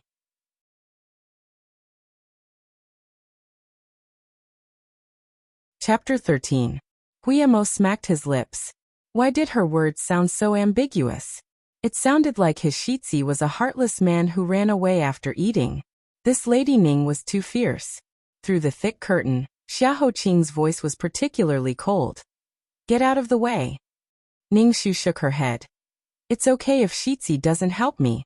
Later, if I'm careless and get caught by the Qi family, then I can only accept it. Suddenly, she slipped out a jade pendant from her sleeve. Her fingers hooked the red string in the air and she said innocently, I just don't know what they will think when they see this jade pendant in my hand. Guillermo looked at it with the help of the moonlight. It was very familiar. When he looked back, he found that one of the jade pendants on Shitzi's waist was missing. When did she steal it? That's right. It must be when Shitzi grabbed her neck just now. But at that time, she was so scared that she kept quiet. Who would have thought that she dared to steal Shitzi's thing at the critical moment of life and death? More importantly, she was not discovered. This woman was more complicated than he thought. Ningxu held the jade pendant. Under the moonlight, her lips were full of slyness. In the 6 reincarnations, she was either an animal or a beggar. What didn't she do to survive? Stealing small things was a necessary skill.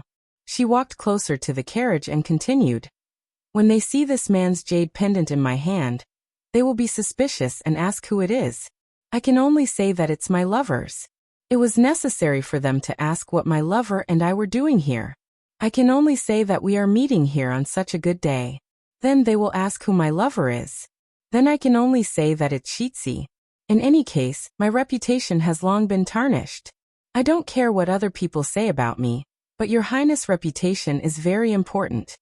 Her expression was very magnanimous. The last sentence seemed to be for his sake. Guillermo was shocked by Ningxu's shamelessness. What nonsense are you talking about? My family's young master is of noble character, and is a gentleman. How could he do such a thing? Moreover, this is the Qi family's ancestral tomb. Ningxu shrugged. Some things are only exciting when done in a graveyard. Young Master Shitzi's elegance and bearing are extraordinary. It's reasonable for him to have some unknown hobbies, isn't it? Guillermo almost vomited blood. Do you think others will believe you? Ningxu stepped forward and lifted the curtain embroidered with silver peonies. She smiled leisurely at the handsome man leaning against the brocade cushion. Who knows? After all, there's a saying in the marketplace, what's it called? Dumplings are better than delicious food, and sister-in-law is better than fun. He had just addressed Qi Huaijin as Brother Huaijin, so wasn't she half a sister-in-law? That was right. Guillermo's handsome face instantly turned purple and red. He was ashamed and angry at the same time. Stay away from my young master. In the spacious carriage, a golden copper stove was quietly burning with flames, warming up the interior of the carriage. A pot of wine was being heated above the fire. Xiaoqing's left hand was placed on his knee, gently twirling with an ivory-like toy. His right hand held the pot and poured himself a cup of wine. After he finished drinking, his pale lips regained some color. He raised his head and smiled coldly at her. Are you sure that I won't kill you? Ningxu was not afraid at all. Instead, she got on the carriage and sat opposite him. I just thought. Young Master Shitzi didn't kill me just now. It's not because you feel sorry for me. If I die, it's not good for your highness. It's like fishing. Even if you prepare a good fishing rod, if you lose the bait, how can the fat fish in the lake bite the hook?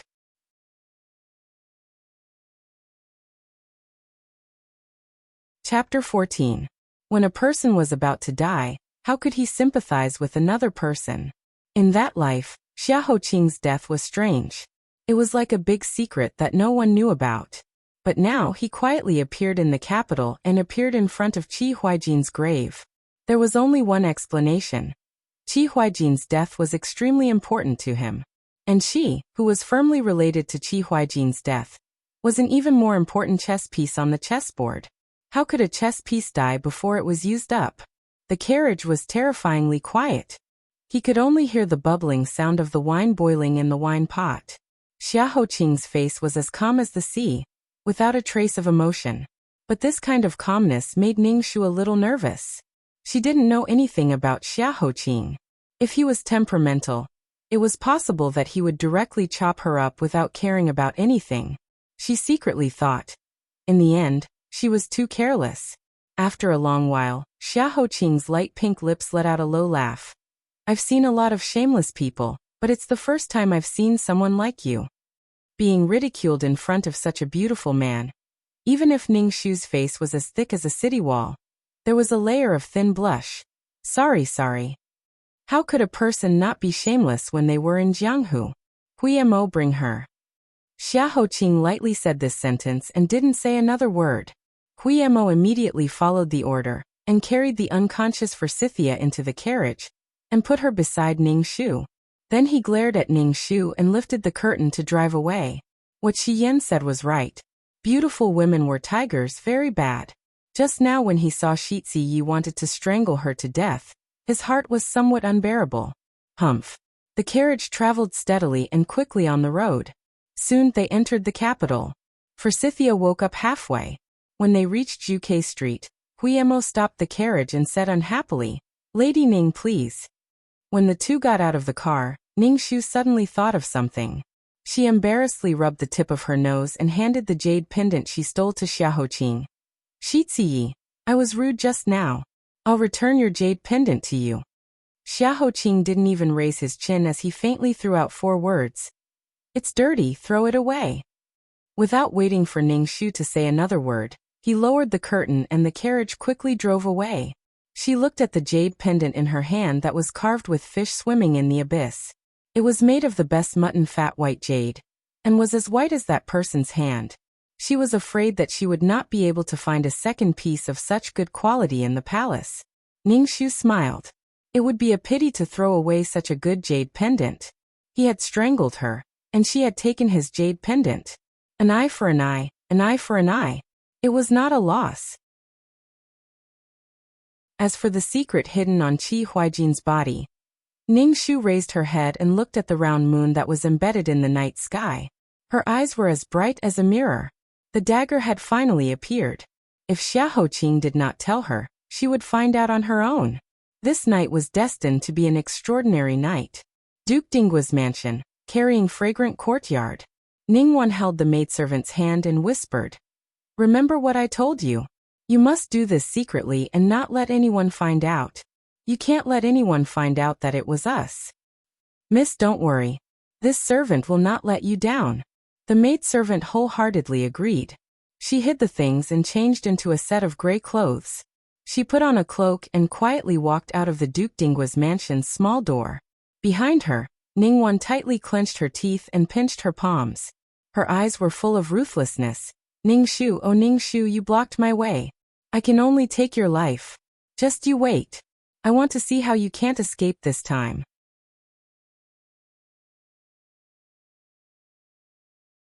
Chapter 15. For the next few days, Ningguan was so nervous that she could not sit still in her room. She looked forward to hearing about Ning Shu's miserable state after the incident. She waited for 3 days straight. At dawn, Ningguan had a sleepless night. Suddenly, she heard servant Qin Bai rushing in from outside. "Why are you in such a hurry? Is it done?" Ningguan grabbed Qin Bai's wrist, her voice filled with secret anticipation. Qin Bai's face was red and white. She immediately whispered into Ningguan's ear. After listening, Ningguan frowned and asked in surprise, "How did this happen?" She did not want to harm Ning Shu's life. She only wanted her to die in the nunnery deep in the mountains and never return. Who knew that such an accident would happen? She was extremely shocked. Ningguan's nails dug deep into Qin Bai's wrist as she asked anxiously, "What I told you to do 3 days ago, will there be any mistakes?" This was already a huge matter. If she was implicated, she would not be able to escape from this disaster. Qin Bai quickly replied, "Don't worry, Mississippi. I followed your instructions and did it secretly. I guarantee that no one will find out about us." Ningguan was relieved. She raised her chin and revealed an agitated and ruthless expression. "It seems that this is an order from God to take her life. Don't blame me. My good sister, when you die, I will send you off properly." At the same time, Ning Shu was still in her dream. Zigui came in through the window with the morning dew and immediately woke Ning Shu up. "Miss, something bad has happened. Please leave with me." Forsythia, who was on night watch, was startled awake. She immediately asked, "What happened?" Zigui spoke quickly. "Last night, after young Master Yin vomited blood again, He suddenly fainted and was on the verge of death.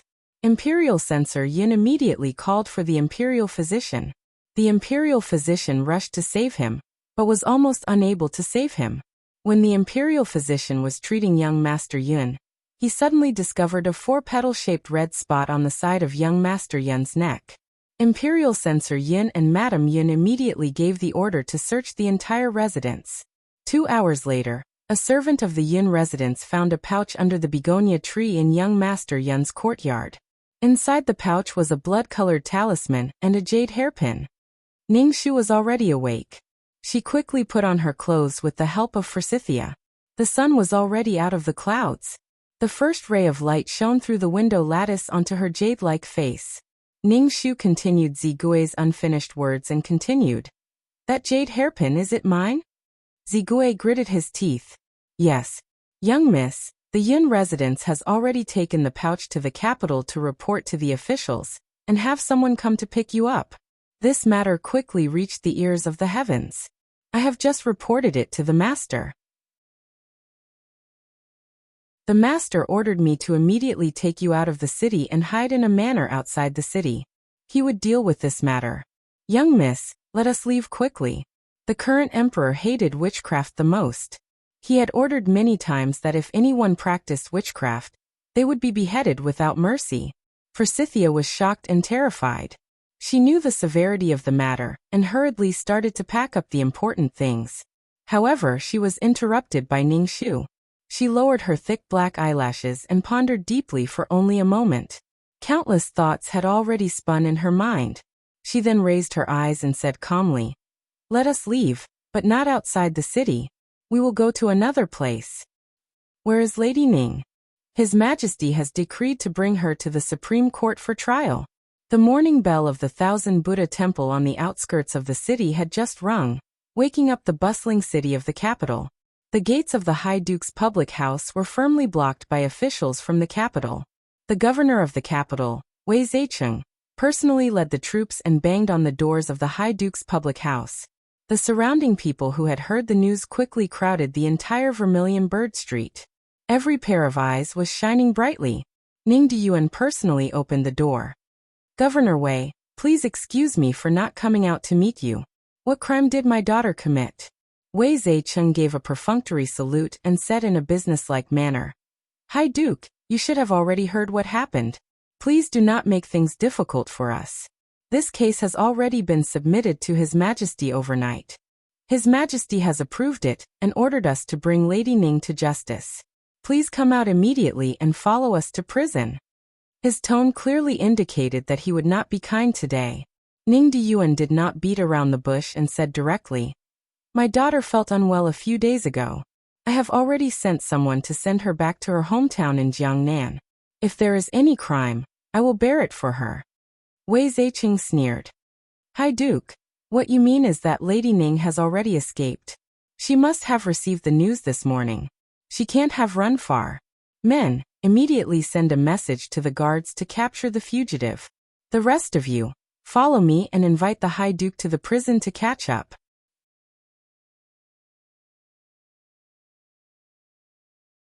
Chapter 16. With an order, dozens of soldiers surrounded Ning Diyuan, wanting to take him away. Princess Hexin immediately rushed out with the people from the residence. The house of Duke was in a mess. The first branch and the third branch watched from the side. Ningguan held Madame Yang's hand excitedly and nervously, thinking, "Ningxu is finished now." There were countless whispers around them. It seems that the rumors are true. It was really Lady Ning who murdered young Master Yin. The house of Duke is really unlucky this time. Yes, I've long heard that Lady Ning's life carries poison and can kill all 9 generations. Isn't it coming true now? The 3 young masters are so pitiful. They were harmed by her at such a young age. It's too tragic. Duke Ning's reputation of the past few years will be completely ruined. Isn't it? Giving birth to a daughter like Xu is really a disaster. At this moment, a delicate and soft voice suddenly came from the residence. There was a hint of laziness in the voice, as if she was really awakened by the rude noise outside. "Are the lords looking for me?" Following that voice, a light green figure stepped over the high threshold and slowly walked out. The girl's figure was slender and straight, like the first blooming orchid by the green lake in spring. She didn't expect to see Ning Shu again. Ningwan's expression suddenly changed. Didn't she run away? She actually dared to come back? Then she thought, since she's not afraid of death, then I'll let people see with their own eyes how Ning Shu walks to her death step by step. How delightful! Ning Diyuan and He Xin also didn't expect her to come out. Didn't Ming Zigui take her away? Could it be that she didn't want to implicate them? Both of them felt heartache and relief. This girl is too stubborn. But what should we do now? They saw Ning Shu's clear eyes slowly sweeping around, her gaze lightly drifting over everyone's faces. Then she smiled, slowly bent her knees, and shyly bowed to Wei Zecheng and the others. My daughter was too sleepy in spring and didn't have the time to personally greet the lords. Please forgive me. Wei Zecheng narrowed his eyes at her. The muscles on his face twitched, and he said with a fake smile, "It's good that Lady Ning didn't run away. Then come with us." Ning Shu bowed and stood up. She raised her head, her face full of doubt. "If Sir wants to take me, I have no reason to resist. It's just that I don't know what crime I've committed." Wei Zecheng scolded coldly.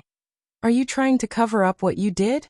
You tried to murder the second son of the Yin family, Cloud Leaf. He's the husband who divorced you a few days ago." Ning Shu was even more confused. Why would my daughter want to kill her own husband? Wei Zecheng narrowed his eyes impatiently and voiced out the thoughts of the spectators. Who knows? Lady Ning married 3 husbands in a row and none of them had a good ending. Either you're fated to be evil and transformed into a demon, wanting to jinx all the outstanding men in our country, or you have another lover and are dissatisfied with the 3 marriages that the Duke arranged for you. So you did something evil on a whim. You wanted to kill the 3 of them, and then have illicit relations with your lover. Or, there might be other unspeakable reasons that we don't know. There are witnesses and evidence in this matter. I advise Lady Ning not to waste our time. Witnesses and evidence. Ning Shu bowed again. Her posture was very humble, and it was obvious that she was sincerely asking for advice. My daughter doesn't know at all. Please enlighten me. It seems that Lady Ning won't give up until all hope is gone. Wei Zecheng snorted coldly. He took out a pouch from his chest and raised it above his head. He said loudly, "This pouch was dug out from under the begonia tree in young Master Yun's courtyard.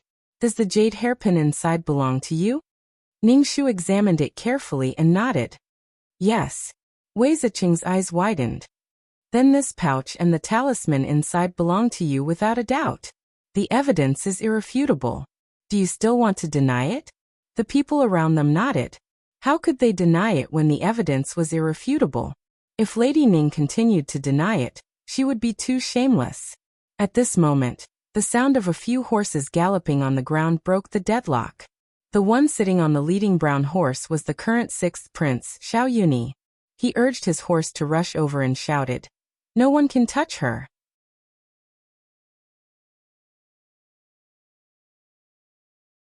Chapter 17. Xiao Yuni's forehead was full of sweat. It was obvious that he had rushed over as soon as he heard the news. The young prince jumped off his horse and walked to Ning Shu. He said sincerely, "Sure, you don't have to be afraid. I believe that this matter has nothing to do with you. I'll go to the palace to see father, and ask him to investigate thoroughly to prove your innocence." The moment she saw him, Ningwan's heart clenched. There were also young ladies from other aristocratic families watching by the side, and the discussion was endless. They were all amazed at what kind of demon Ning Shu was. Previously, when Cloud Leaf was killed, he chased her for 3 miles. Now the dignified 6th prince was going to risk universal condemnation for her? The 7th prince, Xiao Yunsen, who had rushed over with Xiao Yuni, watched the show with great interest. The 13th princess, Xiao Zhongping, snorted coldly and rolled her eyes. Wei Zecheng and the others bowed to the princes and princesses. Xiao Yuni casually raised his hand and told them not to stand on ceremony, but his eyes were fixed on Ning Shu. His punches were full of meaning, and it was impossible not to admire him. If it were other young ladies, they would be willing to die for the 6th prince. But Ning Shu, she took a step back, nodded with a smile and curtsied.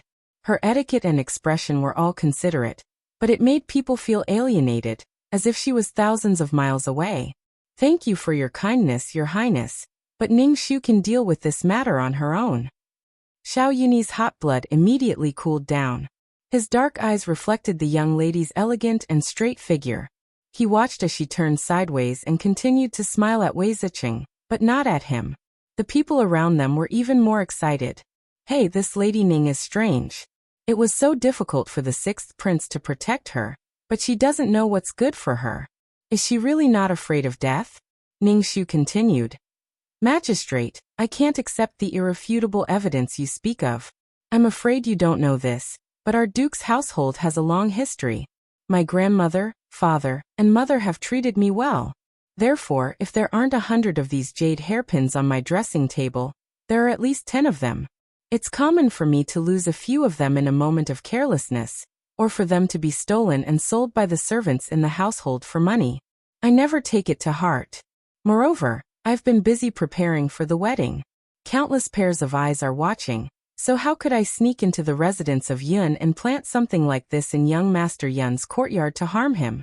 You said that I wanted to curse third young master to death, but I still want to seek justice from the Supreme Court. Someone wants to frame me. What a glib tongue. Ningxu refuted the evidence with a few hundred words. Wei Ziqing's face twisted and he was almost speechless. Fortunately, he quickly thought of another point and reprimanded her. Do you think you have the ability to deceive everyone? You said that you were busy and countless pairs of eyes were watching to testify for you. However, on that night 3 days ago you sneaked out. Where did you go? Don't think that no one saw you. Ningxu quickly followed. Who was that person? It was Wang Ernyang, the woman who was on night watch in your household. After the incident, this woman couldn't help but feel guilty. She ran to the Jingji prefecture at 5 in the morning and confessed everything. This official and the Supreme Court didn't disappoint the emperor and successfully pinned your crime. What else do you have to say? Ningxu's eyes were firm. I still have questions. You said that Wang Ernyang saw me sneaking out on the night 3 days ago. First, how would she know why I went out? Second, if she suspected me of doing evil, why didn't she report it to the authorities for a total of 32 hours in the past 3 days? Why did she only report it this morning? Third, I heard that young Master Yun's illness acted up at 5 in the morning, and that the jade hairpin was dug out at 5 in the morning. Even my father only heard the news at 5 in the morning. How could a woman who was on night watch in the residence know about this earlier than her master, and rush to the Jingji prefecture, which is 10 miles away from the House of Duke, to report it to the authorities at 5 in the morning? There are many suspicious points in this.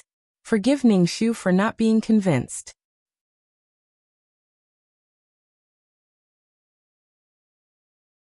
Chapter 18. Ningxu's voice was steady and firm, like lustrous pearls that landed on a jade plate, lightly knocking on everyone's hearts. Immediately, all the discussions quieted down. Even Wei Ziqing was speechless, not knowing how to refute. Everyone had different expressions. Xiao Yunyi was sad and happy. The girl he liked was indeed extraordinary. The 7th prince became even more excited, while the 13th princess had an awkward look on her face saying, "What are you showing off for?"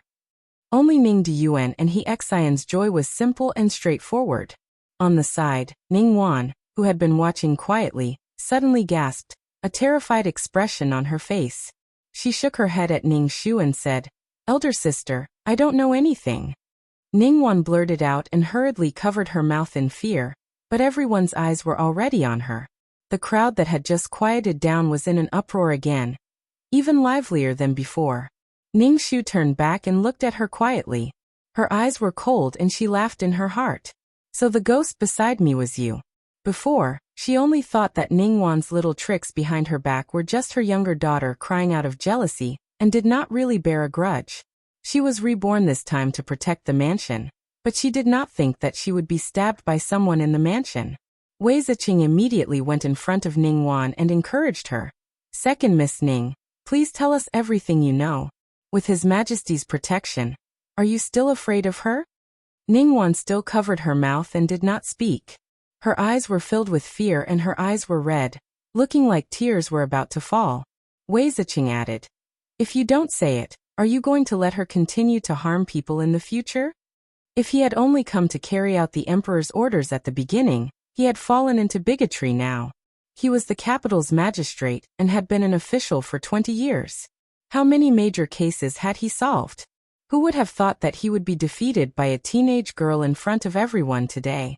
If Ningxu was really able to get away with it, then he, Wei Ziqing, would lose his face in front of the duke's mansion today. Ningguan bit her lips hard. She struggled for a long time, before she was convinced. She slowly took a deep breath and muttered, Three nights ago, I was about to go to sleep, but I suddenly remembered that Dejiejia's marriage had been bumpy again and again. She must be feeling uncomfortable and unable to sleep, so I hesitated again and again before going to her room to accompany her and help her relieve the depression in her heart. However, when I arrived at her room, I discovered that there was no one inside. Eldest sister had left at some point. I was afraid that she would take things too hard, so I hurried to ask the servant girl in her courtyard. The maidservants all said they didn't know, until they found an old woman who was patrolling at night. According to the woman, she seemed to have seen her elder sister quietly change her clothes and leave through the small door. As she walked out, she vaguely said something along the lines of, "It's all young Master Yun's fault for ruining her reputation. I must make him pay with his life." When I heard that, I was horrified and hurriedly begged the woman not to publicize it. Because of this, I could not sit still for the past few days. I didn't expect the woman to be so timid and still say it. Originally, for the sake of Dejiejia, I would never say it, but if someone else were to be harmed, I would really die of shame. Please don't hold a grudge against me, Dejiejia. As she spoke, Ningguan's tears fell. She bent her knees and was about to kneel in front of Ningxu to beg for forgiveness, but she was stopped by the people around her. Wei Ziqing laughed loudly and was extremely carefree. If Wang Ernyang's words are not convincing, then the second miss of the Ning residence has come out personally to prove that Ningxu really wasn't in the residence 3 nights ago. Then where did she go? Who can prove it? If she can't prove her innocence, then the incident at the residence of Yin is her doing. There's no denying it. Lady Ning, what else do you have to say?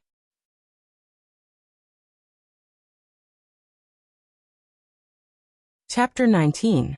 Forsythia rushed out and said anxiously, "I have always been with my young Mississippi. I can testify for my young miss that she definitely did not do anything to harm young Master Yin." Ningguan wiped her tears with a handkerchief and said, "Forsythia, you are eldest sister's personal maidservant and grew up together with her.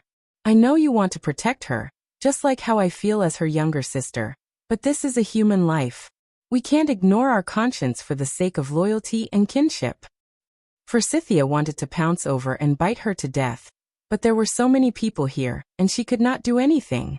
She was so angry that her eyes turned red. Wei Ziqing put his hands behind his back and looked down at Ningxu with a cold smile. "Eldest young miss, this is your last chance. Where did you go that night 3 days ago? Other than the maidservant Forsythia, are there any other witnesses?" Ningxu seemed to have finally accepted her fate. She lowered her head and gripped the handkerchief in her hand tightly as she shook her head with difficulty. "No. That's right. Men, take Lady Ning down immediately and bring her back for trial."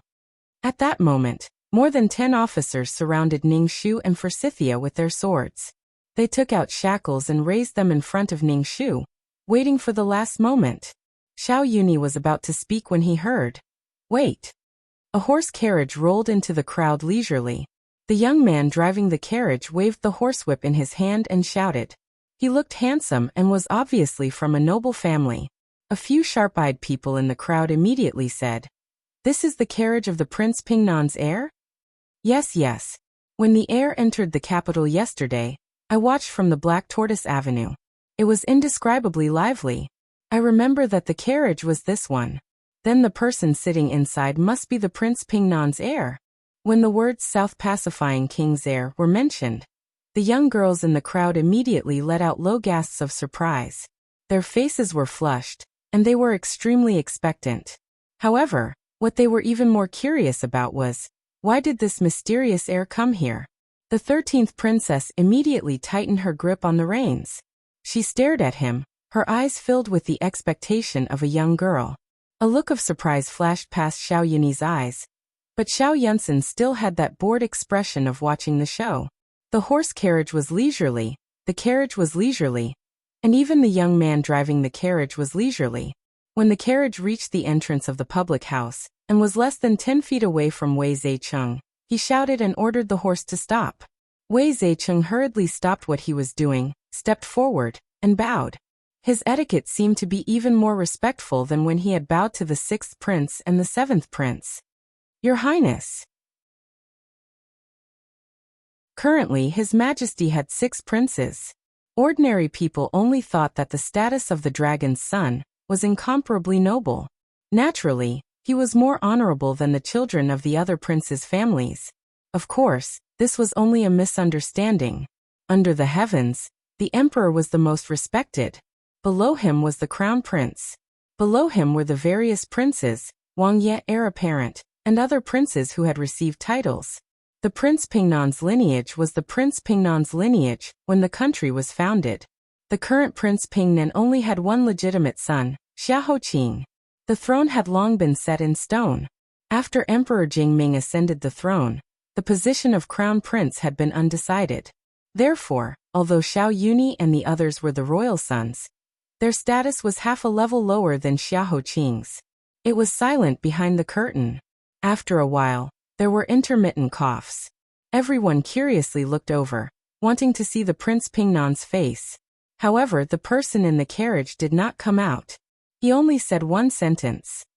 3 days ago, Lady Ning and I were together. There was a moment of silence. Then cold water was poured into a pot of oil. In an instant it caused a stir. Everyone's eyes widened.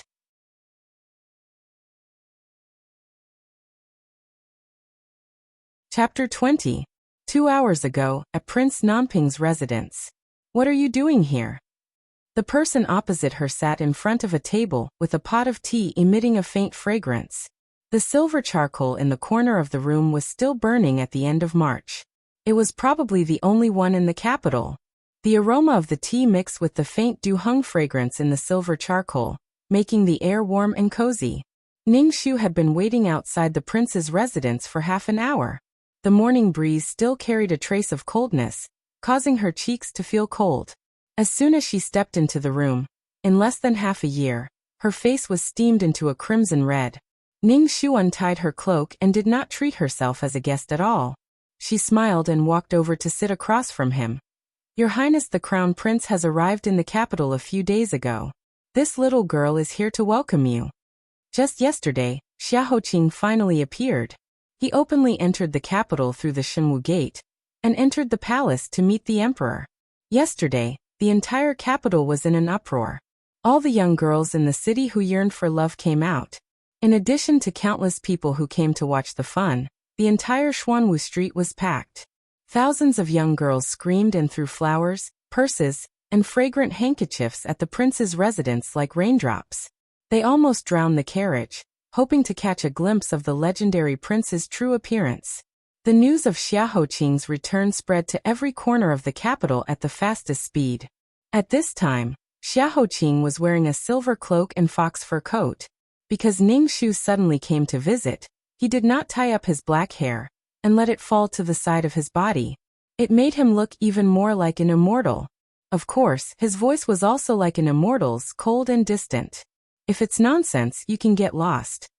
Ning Shu personally held the pot and poured a cup of tea. She handed it to Xiaoqing and said sincerely, "Then I will not beat around the bush with your Highness. Your Highness should already know. I am here to beg you." Xiaoqing did not take the cup of tea. Obviously, he disdained to respond to her kindness. Beg me for what? Ning Shu did not get angry. She brought the cup of tea back to herself and said slowly, "Last night, young Master Yun of the Cloud Leaf suddenly fell ill and fainted. The Yun family invited the imperial physician to treat him. Imperial censor Yun ordered a thorough investigation of the entire residence, and found my hairpin and a talisman under the begonia tree in young Master Yun's courtyard." Her calamity was imminent, but he was not the least bit moved. His fingers gently twirled the ivory handle, and his expression was very proud. What does that have to do with me? Ningshu's eyes unconsciously looked at his hand. She took a closer look and found that the small thing Xiaoqing had been playing with was not an elephant's tusk, but a human bone. It was the very end of a person's little finger.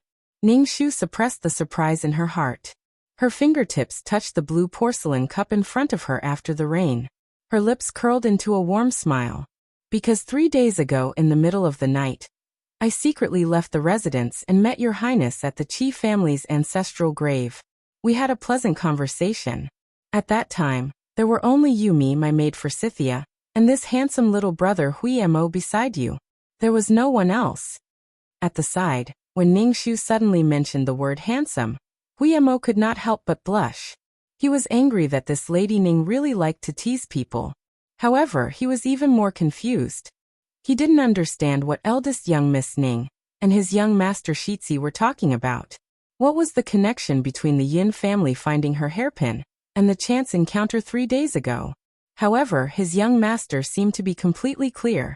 Ningshu continued, I thought that night someone would use it to attack my weakness and make a big fuss about it. Forsythia is my personal maid. Her words will not be trusted. I hope that your highness can provide me with an alibi to block the mouths of those people and avoid this disaster to prove my innocence. Originally, the talisman and the jade hairpin could not be used as the irrefutable evidence that she murdered Cloud Leaf. However, since the Emperor of Yu, countless people believed in God. At this moment, the Yin family's anger must be poured on her. Coupled with the sudden death of young General Song and third young Master Qi, countless dirty water will be poured on her. She will definitely be known as a demoness who brings disaster to the country. In order to appease the anger of the people, it was hard to guarantee that the emperor will not kill her to prevent future troubles. At that time, even her father will be implicated. He snorted and leaned on the brocade cushion.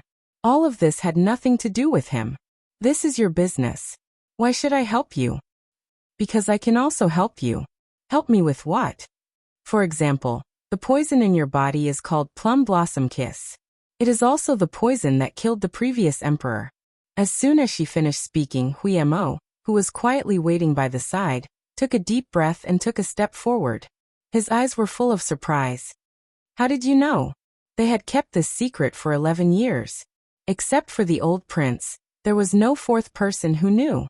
This Lady Ning, did she really have a great ability?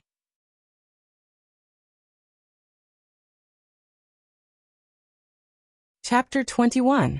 Huimo had a murderous look in his eyes. But he saw his young master raise his hand. Huimo hid his murderous look and retreated behind him. Xiaoqing's indifferent face finally showed a trace of interest. He was even more interested than 3 days ago. He seemed to see her in a new light. You didn't disgrace the name of Master Huixi. Go on. Ningshu took a deep breath. I also heard it by chance. The plum blossom kiss is the most terrible poison in the world. It is colorless and tasteless. The poisoned person can't detect it, and only 5 plum blossom petals will slowly grow on the side of the neck. Every time a plum blossom petal grows, it means that the person loses a sense of shape, sound, smell, taste, and touch. When all 5 petals bloom, the person loses all 5 senses. When the stamen finally forms, the person will die due to the loss of internal organs.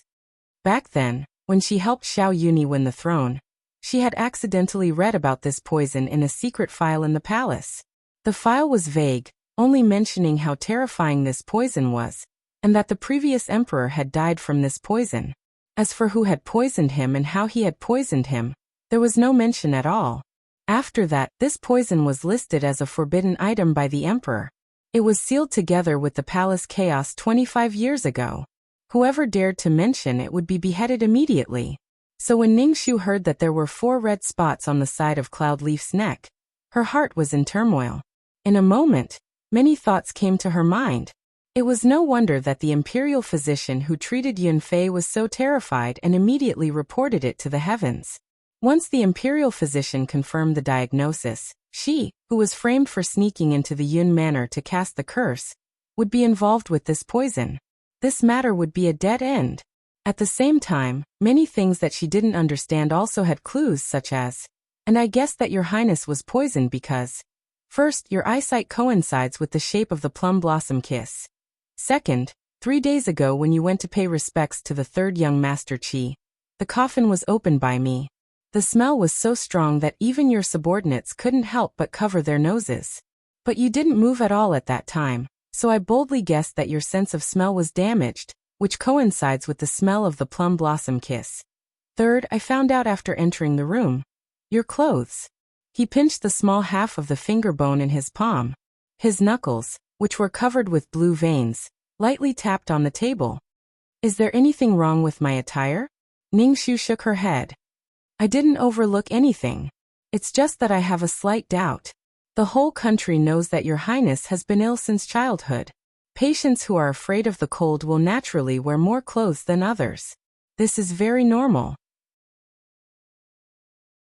But at this moment, your room is burning with silver charcoal. Even if it is chilly outside, your room is extremely warm. You shouldn't be afraid of the cold. Yet you're still wearing a cloak and a fox fur coat, which seems a little deliberate. I couldn't help but feel suspicious. Are you trying to hide something? Looking at the fox fur coat on your neck, I might as well make a bold guess. I'm afraid there are several plum blossoms silently blooming on the side of your neck right now. As for how many petals there are, I don't dare to say. She didn't want to say too much to the unfathomable crown prince in front of her, but the situation was stronger than the person. The only way to break through this situation was with him. In order to protect her family, she could only think of a way to persuade him to cooperate with her. Listening to her gradually unraveling the clues, her voice soft and firm, Xia Hoqing's lips suddenly bloomed into a cold smile. 3 petals, he said, his tone as light as the cool spring breeze outside the prince's mansion. He slowly stood up. The silver fox fur coat suddenly fell to the ground, revealing his pale neck.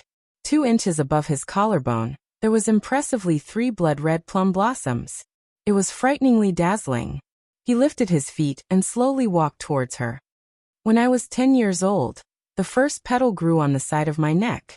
Since then, I have completely lost my sense of smell. Father invited all the famous doctors in the country, but no one could cure me. When I was 17, the second petal grew, and I completely lost my sense of smell. At the end of last year, on the day I turned 20, the third petal began to grow, and I gradually lost my sight. With only 2 petals left, the poison will take effect. Guess, can I live past 25 years old?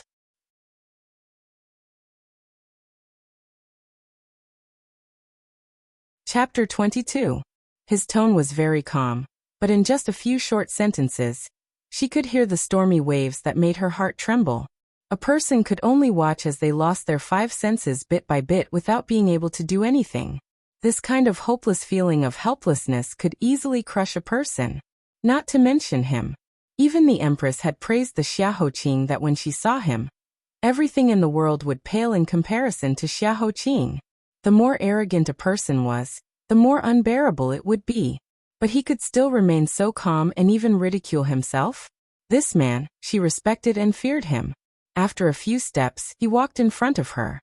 His eyes seemed to be separated by a layer of black brocade as he looked down at her face that could not be seen clearly. Today, I can help you. But what do you have to trade with me? She knelt in front of the desk and tilted her head to look at him. This posture made her seem weak, but she didn't care. She didn't call him you anymore, and her tone became more serious. I can help you find out the secret of this poison. He took another step closer and bent down to ask, I've investigated for 11 years and still couldn't find the person who poisoned me. If you still can't find it before I die, what will you do? His face was only inches away from hers. He saw her skin as white as snow and his hair as black as ink.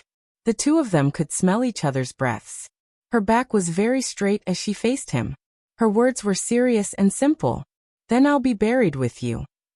At this moment, Ningxu looked at the carriage that had arrived just in time, and her slightly worried heart slowly relaxed. She thought, this man really doesn't want to waste any time and came at the right time. Isn't he afraid that I'll be worried half to death? No, maybe this is his bad taste. She cursed in her heart, but she put on a polite smile on her face. She curtsied to the person in the carriage. Thank you, Your Highness, for clearing my daughter's name. Ningxu was actually with this Xiahou Qing? And at night, Xiao Yunyi's thin and handsome face immediately changed and his hands subconsciously clenched under his sleeves.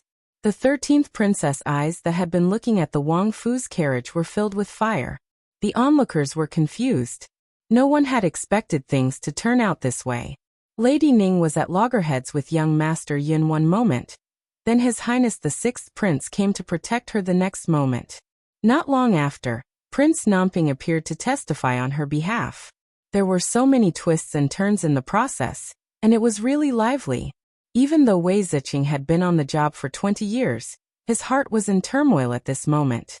He paused for a moment and asked, "Your humble servant boldly asks Your Highness, why were you with Lady Ning that night together?" As everyone knew, Xiahou Qing had just entered the capital yesterday to meet the emperor. How could he have met Ningxu 3 days ago? The person behind the curtain reclined on the couch and said steadily, "This time I came to the capital to meet the emperor and traveled for 3 days to the outskirts of the capital. My body occasionally felt unwell, so I stopped at the outskirts of the capital to rest. Afterwards, I suddenly remembered that the 3rd young Master Qi's resting place was nearby. I was an old friend of his, so I went to pay my respects to him in the middle of the night to comfort my nostalgia. I didn't expect to meet Lady Ning wiping her tears at the tombstone, and missing Brother Jin so much. The two of us chatted through the night and reminisced about Brother Jin's past until dawn." What? For a moment, Wei Ziqing's expression was extremely strange, as if he had accidentally eaten a fly. At the same time he thought, this is too strange. It's still possible for Prince Xiahou to pay his respects to the 3rd young Master Qi, but this Lady Ning has been marrying again and again. If she really can't let go of 3rd young Master Qi, why would she marry into the Yin family in such a short time? Who are you trying to fool? At the same time he thought, His Highness has always lived in Yunnan province, thousands of miles away, and rarely returns to the capital. He has no relationship with this Lady Ning, so there's no reason for him to lie for her. Therefore his face was full of confusion, and 2 more wrinkles appeared between his brows. Hearing his silence, the person behind the curtain tapped his knuckles lightly on the table 3 times, then said slowly, "Why, you don't believe my words?" His tone was extremely light and slow, like a feather. But for some reason it made Wei Ziqing break out in a cold sweat, and his entire back felt cold.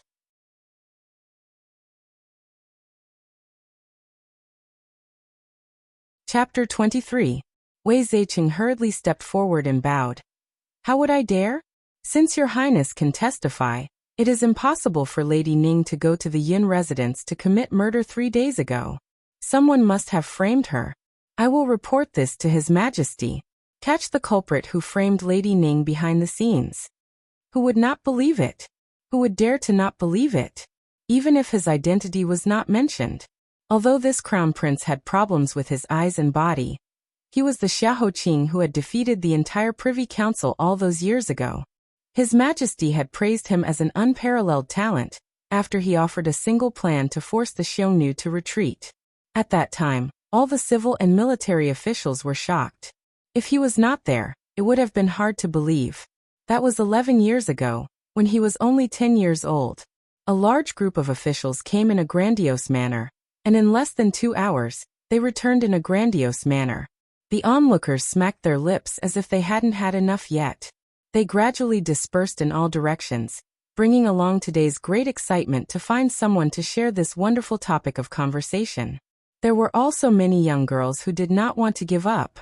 They tiptoed and desperately looked into the mysterious carriage. Then they were slapped back home by their parents and brothers. Ningxu pressed her right hand against her left hand, and raised it to her forehead. She politely bowed to Xiahou Qing in the carriage and said in a sweet voice, "Today, I thank Your Highness for telling the truth and proving my innocence. I am so grateful that I shed tears. In the next life, I will repay your kindness." The person in the carriage supported his chin with his hand and sneered. It seemed that he was mocking her for deliberately pretending to be obedient. Repaying kindness in the next life? What about in this life? Wasn't it just pulling her aside? This woman's heart was full of twists and turns. He had fulfilled his promise today, and did not want to waste time here. He said faintly, "Let's go." Hui Mo immediately waved his horsewhip and smiled at Ning Shu before driving the carriage away. Since this lady Ning had reached an agreement with his master and promised to help him find the culprit, then they were in cahoots. Their previous grudges were written off. Watching Xiahou Qing's carriage leave, Xiao Yuni, who had been watching from the side, immediately walked to Ning Shu's side and grabbed her hand. "Sure, how did you get to know him?" His expression was awkward and arrogant. "What do you mean by coincidental meeting at 3 different times of the day, holding candlelight and chatting all night until dawn?" Every word made him burn with rage.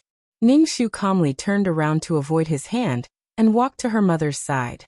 She smiled at him and said, "Your Highness has misunderstood. I'm not familiar with His Highness the Crown Prince. Everything is just a coincidence. I think Your Highness is kind-hearted and doesn't want to see an innocent person being wronged, so you came to speak up for justice. Then why did you go to Chi-san's tomb so late at night? Don't tell me you still."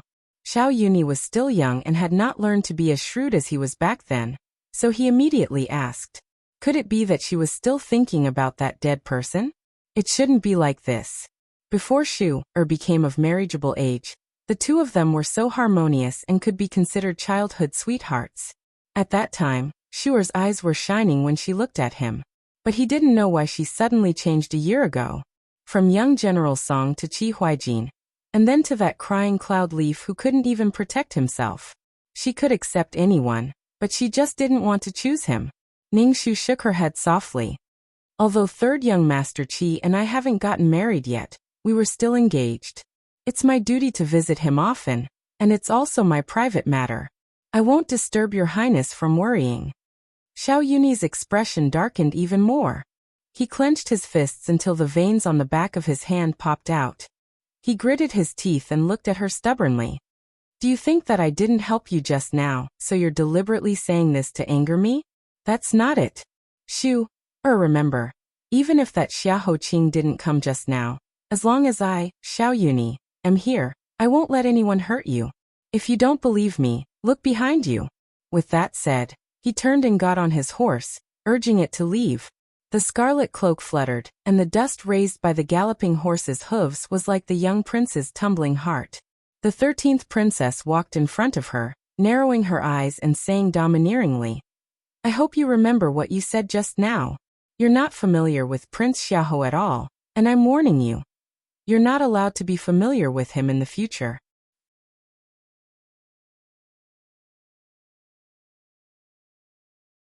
Chapter 24. The 3 highnesses left one after another, and the commotion at the entrance of the Duke's manor finally dissipated, and it was quiet again. Ning Shu secretly breathed a sigh of relief, feeling that it was dangerous and had a headache. She had already said so much, but why was Xiao Yuni still so stubborn and not letting go of her, this crooked tree? But it was a good thing that the disaster was temporarily solved, and she could finally breathe. Ning Diyuan immediately smiled and said, Okay, it's all right now. Sure, are you shocked? Come, help your mother back to the manor with father to rest. Ning Shu held her mother's hand affectionately and smiled sweetly at Ning Diyuan. Sure is innocent, so I'm not afraid. But I've troubled father and mother again. Let's go greet grandmother quickly, lest she worries. Halfway there, she suddenly thought of something. We seem to have forgotten something? She carefully pondered for a moment, and suddenly came to a realization. Then, she turned her head to look at Yang Shi and her daughter, who were desperately trying to reduce their presence in the corner. Her pink lips curled up, and her eyes were like water as she smiled sweetly. Second sister, I almost forgot. There seems to be some debt between us sisters that hasn't been settled, don't you think? Ningwan's face paled immediately. The 3 branches of the Duke's manor were all present in the main hall. The old madam was in the first position, followed by Ning Diyuan and the other branches. It was so quiet in the hall that you could hear a pin drop. Everyone had different thoughts and their expressions were not good, but no one said anything. Only Ning Shu picked up the fresh March fruit that had just been sent up from the farm with a normal expression, and carefully peeled the skin for the old madam and Princess Hushine to enjoy, smiling faintly. But the more she was like this, the more uneasy Ningwan, who was standing beside Madame Yang, was. She held Madame Yang's hand tightly, as if this was the only way she could let Madame Yang keep her safe. After a short and long silence, Madame Yang secretly took a deep breath. She seemed to have made up her mind, and in an instant, she put on a big smile, walked in front of Ning Shu, and affectionately held her hand. Shu, you can't blame your second sister for what happened this morning. It was all because of that traitorous Wang Ernyang. Your second sister was also deceived. She didn't really want to harm you. You mustn't misunderstand. When first auntie brings that Wang Ernyang back, I will definitely teach her a lesson to appease your anger. Her words and gestures were full of indignation for Ning Shu, as if she could not wait to give Wang Ernyang 100 beatings on the spot. She was good at acting, and Ning Shu was even better at it. Ning Shu tilted her head slightly and asked suspiciously, "Eldest aunt, what are you talking about?" How could I misunderstand second sister? Then she glanced at Forsythia. Forsythia immediately repeated what Ningwan had said in front of everyone this morning without missing a single word. I heard from the old woman that she seemed to have seen eldest sister quietly changing and leaving through the small door. When she walked out, she vaguely said something like, "It's all young Master Yun's fault for ruining her reputation. I must make him pay with his life." When I heard it, I was shocked and quickly begged the old woman not to spread the news. When she heard her seemingly righteous words, but in fact evil intentions, Ningwan lowered her face in embarrassment. She didn't dare to face the different gazes of the crowd, and clenched her nails so hard that they were about to break. Ning Shu's eyes shifted and she rebuked Madame Yang. "Elders, listen to me. Second sister defended me so much, and helped me beg Wang Ernyang not to spread the news. I can't thank her enough, let alone blame her. First auntie, you have misunderstood Shu." Heh heh heh. Madame Yang used all her strength to maintain the fake smile on her face. Yes. Our Shu, has been intelligent and magnanimous since young. How could Wang Ernyang sow discord in your sisterly relationship? First auntie has misunderstood you. First auntie apologizes to you. The last sentence made her heart bleed. However, their vicious plan had failed and they had been exposed.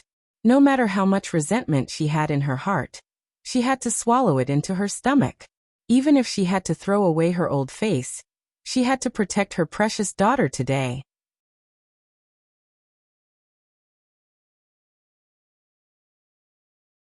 Chapter 25.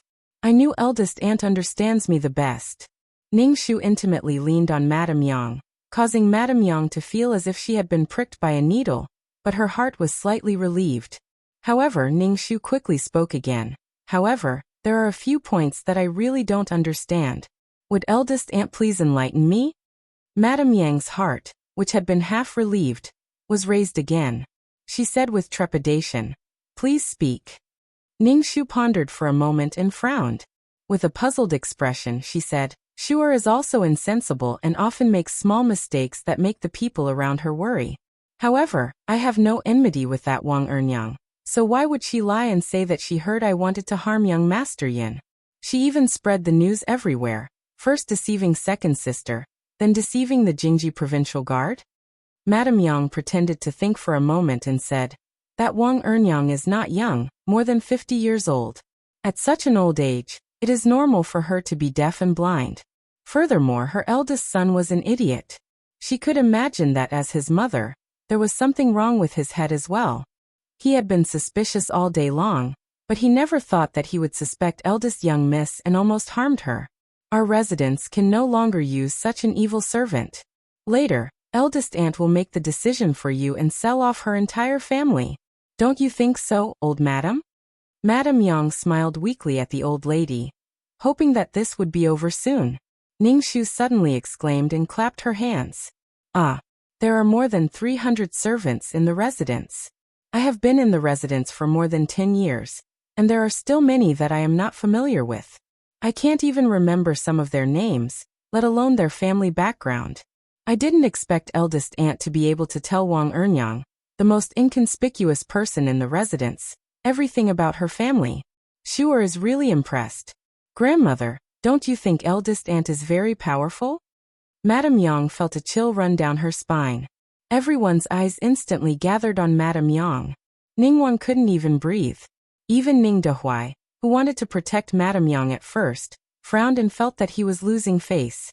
Old Madame Yang looked at the eldest branch with a cold expression, extremely unhappy. Staring at dozens of icicles, even Madame Yang's skin of copper and bones of iron felt weak. But in the next moment, she fiercely gritted her teeth. Even if everyone could see that it was her and her daughter's doing, so what? She had secretly sent someone to pass a message to Wang Ernyang, and took away Wang Ernyang's precious daughter. Even if Wang Ernyang was a fool, she should know what to do. As long as none of them had any evidence, then no one could do anything to her and her daughter. She raised her chin and sneered.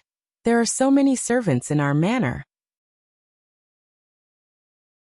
It's hard to guarantee that there won't be a few with malicious intentions to harm their master. I just had the extra thought to understand every servant in the manor. See, isn't it useful now? Does Shuer have anything else to say? If not, eldest aunt is feeling a little dizzy. I'll take Wanner back to rest first. She walked back to her seat, took Ning Shu's hand and was about to leave. Ning Shu immediately went forward and begged. Aunt, don't be anxious. There's still another matter. Shu, can only ask you to solve the case. Madame Yang could no longer maintain her composure. What else do you want? That is, who stole my jade hairpin? Ning Shu frowned, her eyes full of worry. That jade hairpin was made for me by my mother when I was of age. It's a unique design in the capital, so I cherish it very much. I don't wear it often, but I often play with it. I clearly remember seeing it 5 days ago. How could it suddenly appear in the Yun family and be dug up? There's only one explanation. There must be a thief in our manor. This thief is extremely vicious and good at hiding.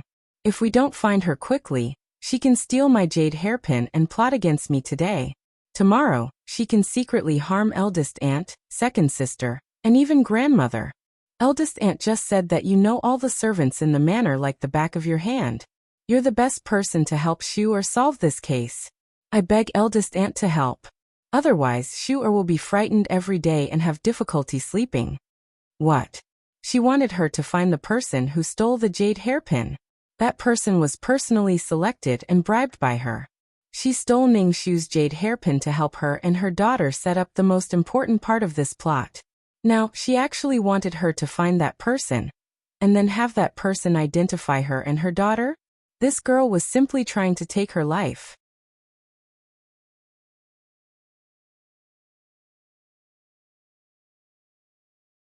Chapter 26. Madame Yang's heart was bitter. But could she shake her head? Ning Shu said it in such a dignified manner. Today you stole my jade hairpin and plotted against me. Tomorrow you can secretly harm first aunt, second sister, and even grandmother.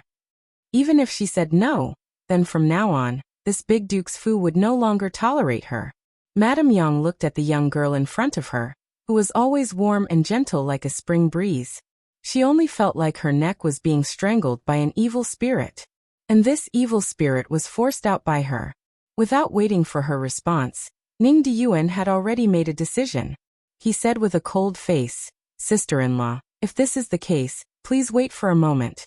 It won't be too late to go back to your room and rest after this matter is completely settled. Madame Yang could only sit down again and quietly wait for Ning Shu's maids to arrive. Her palms were cold. There weren't many people in Ning Shu's courtyard. Other than Forsythia, there were 8 maids for older women, and Lu Mama, who was in charge of the courtyard. The older women were in charge of the courtyard's cleaning and other rough chores, so they didn't enter her room. The main suspects were the 8 maids and Lu Mama, a total of 9 people. At this time, these 9 people were standing in a row, trembling in fear in front of everyone, receiving everyone's scrutiny. Ning Shu turned her head and looked at Madame Yang with expectation. First aunt, which one of them do you think it is? Madame Yang's entire heart froze. After a long time, she squeezed out a numb word from between her teeth. I only know a little about their simple family matters. As for what they do behind my back, I don't know. Even first aunt can't find out. Then what should I do? Ning Shu pursed her lips in distress. And then her face showed an extremely embarrassed expression. She said to everyone, the elders all know that I was once taught by Master Hui Ci. Master was the best at reading people's faces to find out their hearts. To put it bluntly, it was reading people's faces.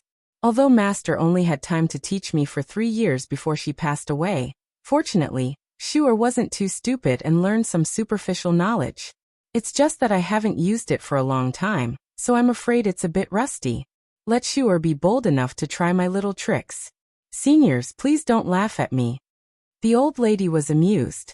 She raised her hand and pointed at her. You little clever ghost, you are used to pretending to be humble. Hurry up and go. I want to see who dares to commit a crime under my nose. The last sentence was directed at Madame Yang. Madame Yang's fingernails dug into her palms. She was still thinking that she was lucky. She didn't believe that Ning Shu would be able to find 9 suspects. Yes, grandmother. Ning Shu mischievously accepted the old madame's order and ran to whisper a few words into the old madame's ear. Then, she slowly walked to the center of the hall and examined the 9 people one by one. From their hair to their facial features to their toes, she slowly looked at them. He stared at it for a long time without saying a word. The onlookers looked over curiously, wanting to see how Ning Shu was going to find him. Ning Shu looked at it for a full 15 minutes before she asked, Baiji, did you see anyone sneaking into my room to steal something? Baiji respectfully bowed her head. In reply to Miss, I didn't find anything. Fu Ling, what about you? No. Lu Mama. No. Qing Wei. Ning Shu asked the 9 people one by one. All 9 of them denied it. Their expressions and tone were similar, so it was difficult to find any clues. Then everyone listened to Ning Shu's next round of questions. Then did you find anything suspicious? For example, who has more money recently? Also no. No. The second round of questions didn't find anything. Ning Shu followed up with the third and fourth round of questions. They were all simple and meaningless questions. Some of the people who were originally excited became bored. The third branch, Madame Li, yawned and felt that it was a waste of time. This little girl looked smart, but it turned out that she was just pretending. The maidservants who were being interrogated began to relax a little. Right at this time, only to hear Ning Shu suddenly cry out. Baishao, kneel down.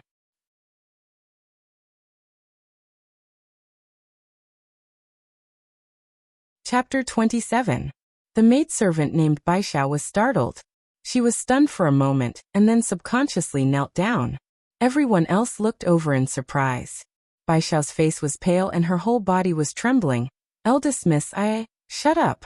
Don't talk nonsense. Ning Shu coldly looked down at her. Let me ask you, if it wasn't you, why is your face so pale, your palms so wet, and your back so sweaty? Baishao seemed to be at a loss for words. After a while she tearfully said, Please, master, please investigate. It really wasn't me. Her tears flowed down, and her whole body was trembling. She almost cried until she fainted. Everyone was suspicious. Baishao was famous for her weak temperament in the manor. Even if she stepped on an ant, she would be scared for a long time. How could it be her? Could eldest Miss have made a mistake? Even he Xian felt that it was a bit strange. After searching for so long, it was actually Baishao. Madame Yang and her daughter, who were originally uneasy, looked at each other and the corners of their mouths curled up in ridicule. It seemed that she had set up this formation just to scare people. She wanted to punish them like this? Dream on. Baishao was so scared that she kept kowtowing to Ning Shu, her forehead hitting the ground. Seeing that she was about to hit her head, Ning Shu suddenly reached out and blocked her forehead. I know it wasn't you, Ning Shu said. If she knew it wasn't Baishao, then what was she playing at just now? Madame Li stopped yawning and continued to watch the show. She had just convicted her and declared her innocence. Baishao raised her teary eyes and looked at eldest Miss in confusion. Your face is pale because you are very timid. Your palms are wet and your back is sweaty because you already knew who stole the jade hairpin, but you didn't dare to say it. Ning Shu helped Baishao up and spread out her palms. So in your inner struggle, you didn't even know that your palms were bleeding. Ning Shu reached out and gently brushed the dusty hair away from Baishao's forehead. She looked into her eyes and said, What kind of person can make you so timid and scared that you would risk your life to protect him? Naturally, it's your childhood friend Green Fennel, isn't it? The maidservant who was standing at the edge of the room fell to her knees and said loudly, "I'm innocent. Young miss." Just as Green Fennel was about to defend herself, Ningxu raised her hand and interrupted her. Ningxu didn't even look at her. She took a handkerchief and gently wiped the tears on Baishao's face. "I guess you must have seen First Aunt talking to Green Fennel a few days ago in the corner of the garden, or in a hidden place behind the rockery. You were confused at that time, but didn't think too much about it. It's just that when I was investigating this case today, you suddenly reacted. But you thought of Qing Hui as your best friend. You were afraid that you would harm her by telling her the truth. Therefore, even though you were falsely accused just now, you still clenched your teeth and covered up for her. But what about her? Not only did she not defend you, but she also tried her best to clear her name. My good Baishao, do you know that some people's friendship is just superficial? It's not worthy of your disgusting treatment." Baishao's heart sank and the tears that she had just stopped fell again. She sobbed, "That's right. Young miss, blame me for being too stupid and not being able to see through people." At that moment, Madame Yang's hands couldn't help trembling and she fiercely clenched them. Baishao had confessed, but Green Fennel was still shaking her head and denying in a hoarse voice. "No, it's not like that. That day, I just happened to meet First Madam and paid my respects to her. Then we chatted for a while. Young miss, I'm really innocent." Ningxu smiled. "Are you still complaining? I have to say that you hid it very well. When I asked you before, you didn't show any flaws at all. The person who bought you is really good at picking people. It's a pity that you didn't persist to the end. When I pointed out Baishao's name, I was just a little suspicious. But you were so happy that it was hard not to notice." Beside her, Forsythia immediately said in a clear voice, "Before the interrogation, young miss secretly asked me to do one thing. That is, after she randomly pointed out someone, I was to carefully observe the expressions of the others. Young miss asked a few meaningless questions just now to make all of you relax. Then, she suddenly pointed out Baishao's name. When the others heard it, they were naturally surprised. However, there was one person who was different, and that was the real culprit. After being surprised, she burst into joy and then felt relieved. She thought that there was a scapegoat for this matter, and that she would not be found out again. This reaction was completely instinctive and difficult to hide no matter how much she tried to restrain herself. So I found out immediately. Of course, this couldn't escape old Madame's eyes. Ningxu had run to old Madame's side and whispered to her to pay attention to this matter. Old Madame, who was sitting at the head of the table, nodded solemnly and stamped the matter. Green Fennel, who had just imitated Baishao and cried out miserably, suddenly collapsed with an ashen face. Seeing that she was going to die today, she raised her head miserably and looked at someone with a pleading gaze. And that person was Madame Yang. Old Madame, Ning Deyuan, and the others were also looking at Madame Yang, including her own husband, Ning Dehuai.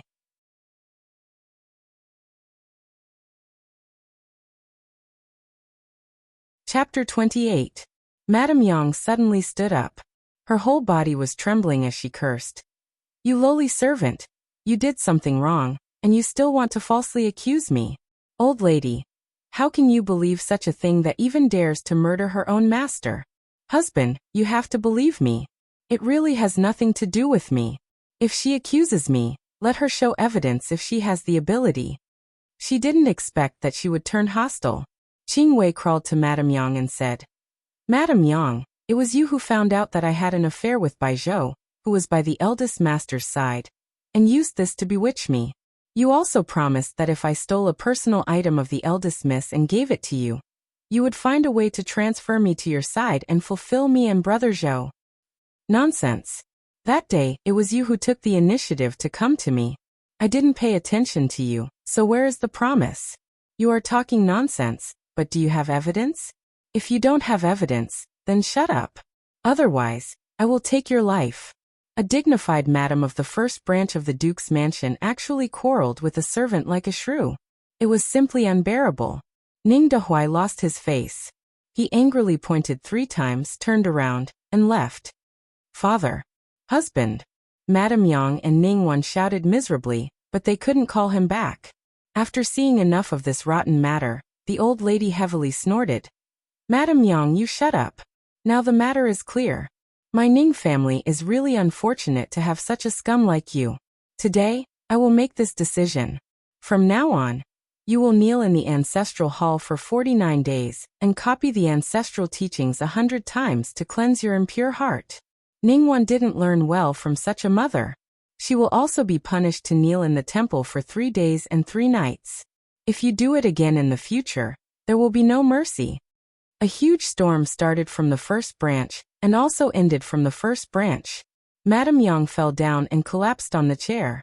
Like a puppet, she was dragged into the ancestral hall by the servants. Ningguan wept and knelt in the temple hall, like a weak willow that had gone through frost, miserable and weak. In the empty temple hall, other than the cold golden statue of Buddha, there was only Ningguan crying on the ground. In front of her, sandalwood scattered on the ground. The door of the temple hall suddenly opened. Ningguan turned around and was immediately enraged. What are you doing here? Are you here to laugh at me? I'm telling you, that's impossible. Don't think that just because you beat me this time, you can suppress me forever. I, Ningguan, will definitely step on you in this lifetime. Ignoring her taunts and curses, Ningxu stepped into the hall and took out 3 incense sticks from the small handful on the table. Holding them in her hand, she knelt on the futon next to Ningguan and kowtowed 3 times to Buddha devoutly. Then she got up and put the incense sticks into the incense burner. After she was done, she turned to look at Ningguan on the ground. The rising smoke was gently blown away by the wind outside the window, together with the light that jumped in through the window lattice. Ningxu's body was hazy. Ningxu said indifferently, "It turns out that in my heart, the family is one, just like a towering tree, and we are all the branches and leaves of this tree. Even if there are disagreements within the family, it is an internal matter. In the face of external difficulties, everyone still needs to work together. Only in this way can the family prosper and flourish together. But today, I suddenly learned a lesson from second sister. And that is, sometimes it's not necessarily a good thing to have too many branches and leaves. If a branch or leaf still pops out and wants to steal other people's sunlight and nutrients, or if a branch or leaf has long rotted away and wants to rot into the roots, it's better to cut it off and cut it off with a snap. Second sister, I hope you will remember this." She stayed by Ningguan's side for a moment, then continued to step out of the temple hall. When the door was closed with a creak, Ningguan's eyes trembled. She gasped and fell down.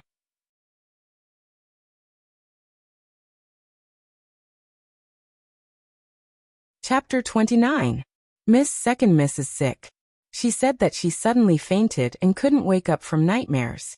She kept spitting out nonsense and couldn't be fed soup. It seemed that she was very sick. Old Madam went to see her, and it didn't seem to be fake. She ordered people to send her back to her courtyard to recuperate. When Ningxu was accompanying Jier to paint, she heard the news. Really? She picked up the brush and continued to paint her painting. Then let her recuperate. Remember to send some tonics for me later. I won't go in person, lest she sees me and becomes more sick. That won't be good. Forsythia took the order and went to do it. Ningxu continued to paint the goose yellow and dyed 2 yellow balls on the painting. The balls dotted 2 small black beans and then smiled with satisfaction. It's done. Stared at the painting with a strange expression. His little face wrinkled like a dumpling. Sister, what are you painting? Ningxu pointed to the green lines, red dots, and yellow balls. She said with a natural expression. 2 orioles singing in the green willow. Look, this green willow is graceful, and the pink peach blossoms in the distance are full of spring. There are also these 2 orioles. Look, this little plump one is you, and the slightly bigger and thinner one is me. Jier, who was 5 years old, just started to learn painting. Looking at his sister's vivid painting, he fell into deep confusion. Xian couldn't help but say, "You're so good at teasing your brother. My good Ji, or your sister is playing with you. We won't be fooled. Come, the teacher's painting album is here. Mother will study it with you carefully." Ningxu couldn't help rubbing the tip of her nose embarrassedly. Although she didn't think she was talented, she was good at music, Chess, poetry, wine and tea. Only the painting in the middle was missing. TSK, medicine and stone spirit. She didn't want to expose the truth, so as not to ruin her glorious image in Jier's heart. Ningxu found an excuse and left. The peach blossoms in the garden were in full bloom. A cool breeze blew, falling on her clothes and hair like rain. Ningxu sat on the swing under the peach tree and stretched lazily, leisurely and carefree. What time is it? Ningxu asked. Forsythia finished her work and came back, replying to Miss It's time. Ningxu reluctantly got up and brushed off the petals on her body. After dealing with the first branch's matter yesterday, he had been lazy for most of the day. Today it was time to get down to business. Xiaoqing had fulfilled his part of the promise, so she had no reason to go back on her words. Moreover, by promising to help Xiaoqing investigate the plum blossom kiss, she was also helping herself. If what she saw that night was right, Qi Huijin, who was buried in the Qi family's ancestral grave, had also died from this poison. What? In the residence of Yun, when eldest Madame Yun heard the servant's report, she doubted her ears. The steward hurriedly said, replying to Madame, the eldest miss of the Ning family, is outside the residence asking for an audience. Madame Yun was originally a fierce daughter of a military family. She slapped the table and knocked over the teacup. She harmed my Fayer to this extent, and she still has the face to see me. How dare she? The steward immediately replied, Madam, this servant will drive her away right now. No, you let her in. Madame Yun stood up and sneered. There's a path to heaven, but you don't want to take it. There's no door to hell, but you insist on coming. I'd like to see what kind of disaster she wants to cause under my watch. After a while, Ningxu and Forsythia calmly walked into the Yun family's main hall. Not long ago, she and Cloud Leaf went through the wedding ceremony here. And it was also here that she was ruthlessly slapped by Madame Yun. At this moment, seeing Ningxu, Madame Yun's palm itched again.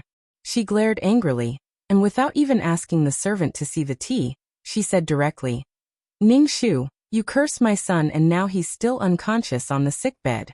Are you here today to apologize? Ningxu was not angry at her rudeness. She only bowed gracefully and said softly, I'm here to help Madame and young Master Yin. Madame Yun laughed angrily as if she had heard the funniest joke in the world. I should be thankful that you didn't harm my son, and now you want to help us? That's the biggest joke in the world. Ningxu shook her head slowly and said with slight regret, Doesn't Madame want to find the person who plotted against young Master Yin behind the scenes? Or do you wish to see young Master Yin die in his prime with your own eyes? That you're tuning in to the Earbook Haven YouTube channel. Don't forget to subscribe and join us on this journey to catch the most captivating stories.